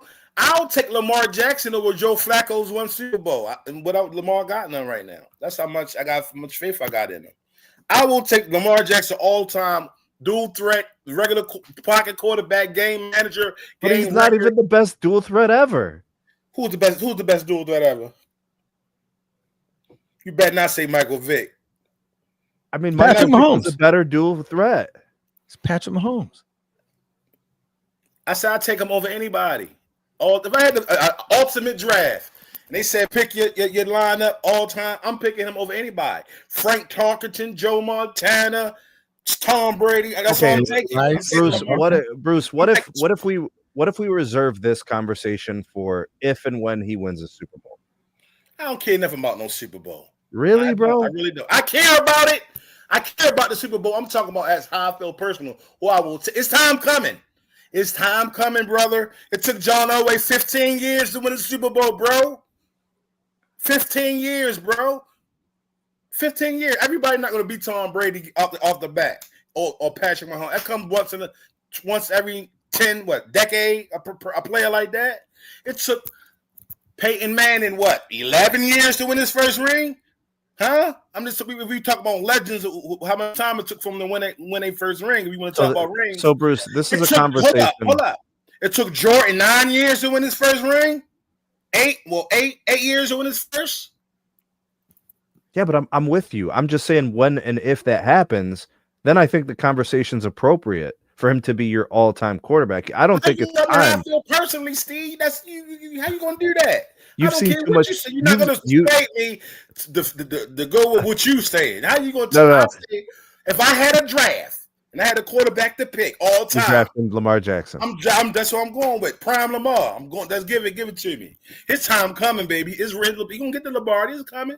So Bruce raised a question for you, Brucey. However, why would you take a guy who's played in a demonstrably worse in the postseason? Can't even get that word out. Like I say, it's time not. It's not his time yet. That's all. That's all I can say. What could I say? Bruce went out on the sword though this year at the playoffs though. Yeah, he went out on the sword like a warrior. That meant more than any ring in the world. He showed out that last drive. You can't say he didn't in a drive before that. I mean, if we want to get technical, like it ain't all. He gets the blame because he's the quarterback, but it wasn't all on him. If you want to get technical now, if you want to start pointing fingers about that game in Buffalo now, if you really want to get real, he's played worse. Stop that, Bruce. This is not his time yet, Bruce. We go through this argument all the time. I ain't even gonna get into it. One more time. Okay, I'm moving Rodgers up. I'm moving Jalen Hurts up. I'm moving Baker down. I'm moving Herbert down. So, yeah. I'm sorry. Y'all might say I'm taking them all the time. Bro, most of what you did was with logic and reason, so I'm with it. You're good. Yeah, you want? I see how you're a teacher, aren't you, Steve? I am. Yeah, I could tell. You try to persuade me to think how your logic, your philosophy. I'm using your logic. But you saying you try to come with every angle of how I feel about Lamar. I say all time. I don't care who it is. That's some Baltimore bias if I ever heard it, boy. That's some bias that I've ever heard. No, if he was playing for the Atlanta Falcons, I feel the same way. Would everybody say that Lamar? Hold up. Would everybody say that Lamar is the greatest Baltimore quarterback ever? Of course, yes. There's no question. No question. I don't care about who would be in that conversation other than Joe. That's it. I'm just saying because Joe won a Super Bowl. That's it. I don't care that from, but nah. I take Lamar Jackson with Joe Flacco 10 times. That's how I feel. What Bruce saying is asking because Bruce is not actually explaining why he would make that choice. What is see you go with this journalistic shit like you trying to get deep into what I gotta say. Okay, what do you say? Snead is asking because Bruce is not actually explaining why he will make that choice. Because he's the greatest dude at all time. He got heart. He can throw from the pocket. He can scramble. He could get you out tough situations. I think the most impressive thing about Lamar. Everybody love him. He's a leader. He's fun to watch. He's box office. Hey, Bruce. Yes. Bruce, I think Lamar is one of the most incredible stories in league history. Yes. I really do believe that. Like, this guy was not supposed to be this. Yes. Yeah, I'll give you that. Yeah. Bruce, he doesn't see Bruce. We can ready to get cut off the team, man. You too fluffy, you be too fluffy with the family, man. Like, okay, you just like, you know what I mean? Like, you always going to other, you always saying but after you say something positive about but you say but you just kill everything. It's like you wish he was. No, he don't want to look like he's pandering. You know what I'm saying? What does that mean in the most important games? It means a lot. It's going this time. It's not all on him. See, you always put the onus all on him, Bruce. What does that mean? In the most important game, he play his heart out. That's all he can do. Look, everybody can't win. Somebody got to lose. Somebody got to lose, bro. Like, but you can't keep losing. You got to win at some point. Him, though, like, he's 3-5 in the playoffs. That ain't great. But it's coming, son. 10 touchdowns, 7 interceptions. Jordan won six rings in 7 years, and in his 30s. I mean, I'm just making an analogy. Like, yeah, like, come on now. I'm a journalist, not an objective. Look away, look. He trying to get in his bag on me. Come on now, let's not go there. We'll be all here all night arguing about how I feel about Lamar, bro. And you know the fact that for his greatness, said greatness, disparities when it counts the most. Dissipates. Oh, man. Okay, see, he's starting shit now. Look, his disparity real quick.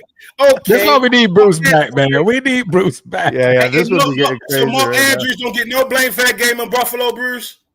Like seriously, he doesn't. The fumble went the 40-yard line going he to gets drive. Blamed for a play, sure. Three plays. Okay, he gets blamed for those plays. Yes. So you're counting one game out of the 8 that he's played in the postseason, right?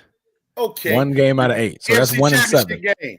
Okay, FC Championship game, bro. Going in for the score. Zay Flowers get the ball punched out and going into the end zone. He get the penalty before that. Catch the ball. A whole bunch of shit is going wrong. He get the ball. Didn't Lamar throw 2 picks that game? He had turnovers. But still, it don't matter. He keep us in the game, bro. Regardless if he throwing picks, he's effing up in the playoffs. I'm taking him over anything, over his flaws, his failures. I don't care. That's my guy. It ain't about all right, who's your second guy? If you had another pick to get a quarterback, who's number all 2? Time? Yeah. It's no numbers. It ain't no second behind my guy, man. That's what it is. Damn, bro. Yeah, that's bias. That's bias. Good day. You'll laugh if I tell you who my second guy all time that I really. Bro, you already said Lamar's your all time, bro. That's that enough. I really adored. The boy Aaron Rodgers. Joy. No, Mark Ricken. When that's before the Baltimore Ravens had team. These are his favorite players. These are his favorite players. They're not his all-time players. They're his favorite players. I ain't going to the all-time list, but Ray Lewis, Ed Reed, T. Sizzle, Warren Sapp. Loyal to the soil, bro. Baltimore to the fullest. Look, Lawrence Taylor, Carl Banks. You know what I mean? But there you go, Lawrence Taylor. All right. Let me ask you before I get off. Prime, you taking Prime Vic, Prime Lamar? Who you going with? Vic, Prime Lamar. Prime Aaron Rodgers. No, seriously, on some Snead. Prime Vic or Prime Lamar? I'll take Lamar. I'll take Prime Vic. I don't know what Prime Lamar is. PrimeLamar could be in 2 years. I don't know. Man, he's still a surgeon. Yeah. I'll give him that. He's still rising. I don't know. This conversation could be different in 2 years. Steve, what did you just say out your mouth? You talking about you'll take why? The years I saw Michael Vick in Philadelphia, if I would have gotten some of that in the physical prime of Vick, remember he went to prison, bro. Yeah, he was. Yeah, like if I would have gotten some of that Andy Reid, Michael Vick, Philadelphia with the Atlanta Vick, that was peak football player. You got that, bro. I feel the same way, but I'm telling you, Bruce, Lamar has not peaked. 2 years from now, Lamar, this is a different conversation. I mean, this is year. Let me say this before. Could be. Okay, before I get off. My prediction, early prediction. Way too early prediction. Ravens 11-6. But this how we gonna win the ring this year. This is our ring. But we going 11-6. We're gonna have some bumps in the road. This ain't gonna be no 15-2. Let's be realistic. 13-4, bro. And the NFL is a tough league. 12-5. Yeah, 12-5, 11-6. Right there. Yeah, right there. Transform about they're gonna lose 5 games at least. Yeah. But we're gonna win this year. But yeah, early, yeah, that's what this is our year. What Bruce talked about, 13-4 sounds good. I got 13-4. Nah, Bruce, 11-6. Let's be real, bro. This is ball, bro. See, everything I say always be right. See, we're gonna have some bumps in the road this year, bro. Every team does. It's never perfect. Those first 6 coming up the gate is brutal, bro. 6 playoff teams. You think they're gonna lay down? You think they're gonna come with their best? Most of the time, yeah. You think they're not gonna come with their best? 13-4. 11-6 is more realistic. 12-5 ceiling. 10-7, 11-6 bottom. I know they're gonna beat the Browns and the Steelers. I know that, and the Bengals. Can't say that, bro. Like, okay, them divisional games do be tough in y'all division. You think it'd be a disappointment? Is a Super Bowl bust for the Ravens or any team, man? Like, let me ask you this real quick. What about Jordan Love? Will you got your man on a tier? Oh, tier 2. I'm tier 2. You got him. He's right where he need to be. Mm-hmm. Yeah, he's right where he need to be. I don't like him being lower than Dak Prescott and no Justin Herbert though, but yeah, he better than both of them. Yeah, he better than both of them. Prescott, it's just a mess. But 13-4 in the AFC is a tough out. Thank you. Cincy and Pittsburgh are 4 tough outings. Thank you, David. Thank you. At least somebody on the same page I'm on. The chat jumping 13-4 sounds good because that's his opinion, Bruce. Between favorite and best. Look at Bruce always want to be philosophical. Most people can't differentiate between favorite. All right, focus. You ain't got to read all the comments now. All right, read them when you hop off. Pause. All right, bro. Man. All right, man. Go ahead, man. All right. Yeah. Hey, man, better go back and read all the comments. No, get up off here. All right, man. All right, man. I think we should leave it there, man. I think we wrapped it up. You think so? I think good so, show. Man. I think so, man. Had a good show. All football topics. Next show is going to be all about he who should not be named because Bruce is going to be back and Bruce is going to take over and he is going to shut it down. So put the damn big B's in the chat for Big Bruce, Big Baritone Bruce on his return. He's going to be drinking the best tea from overseas. It's all imported herbs to get his voice and everything right. And we're going to be fine. Hey, the heavy is the head that wears the crown. And boy, this crown has been heavy for about a month. I remember I was telling you, bro, there was a time, I think in a week, we did like 4 streams. Bro. In like 8 days. And I was like, all right, Bruce is going to be back. And then like the vacation, I think went longer than expected. Yeah. and then recently he's just like, yo. Got sick, man. It was just like, come on, man. Like put the burp. Like, bro, hey, man. It's been fun and I've enjoyed it, but it's absolutely still not the same without Bruce, bro. Man, we need the journalists in the building, man. We got the teacher, we got the bodybuilder. Now we just need the journalist. We miss you, Bruce, man. We miss you, man. Get well soon. We hope to see you Sunday. It's gonna be on and cracking, bro. We definitely can't wait. Don't forget to hit that like button, guys. We appreciate you guys for tuning in. We appreciate all the calls and all the takes that you guys give us in the comments. Don't forget to hit that like button on your way out. We love you guys. Sneed, you got anything to tell the good people? No, it was a great show. Thank you for having me again. And I love being a part of these shows. And the live chat was amazing. The calls were amazing. The interaction has been so enjoyable, man. It's been amazing. Absolutely, man. And with that, I guess we are out of here. And peace. Deuces.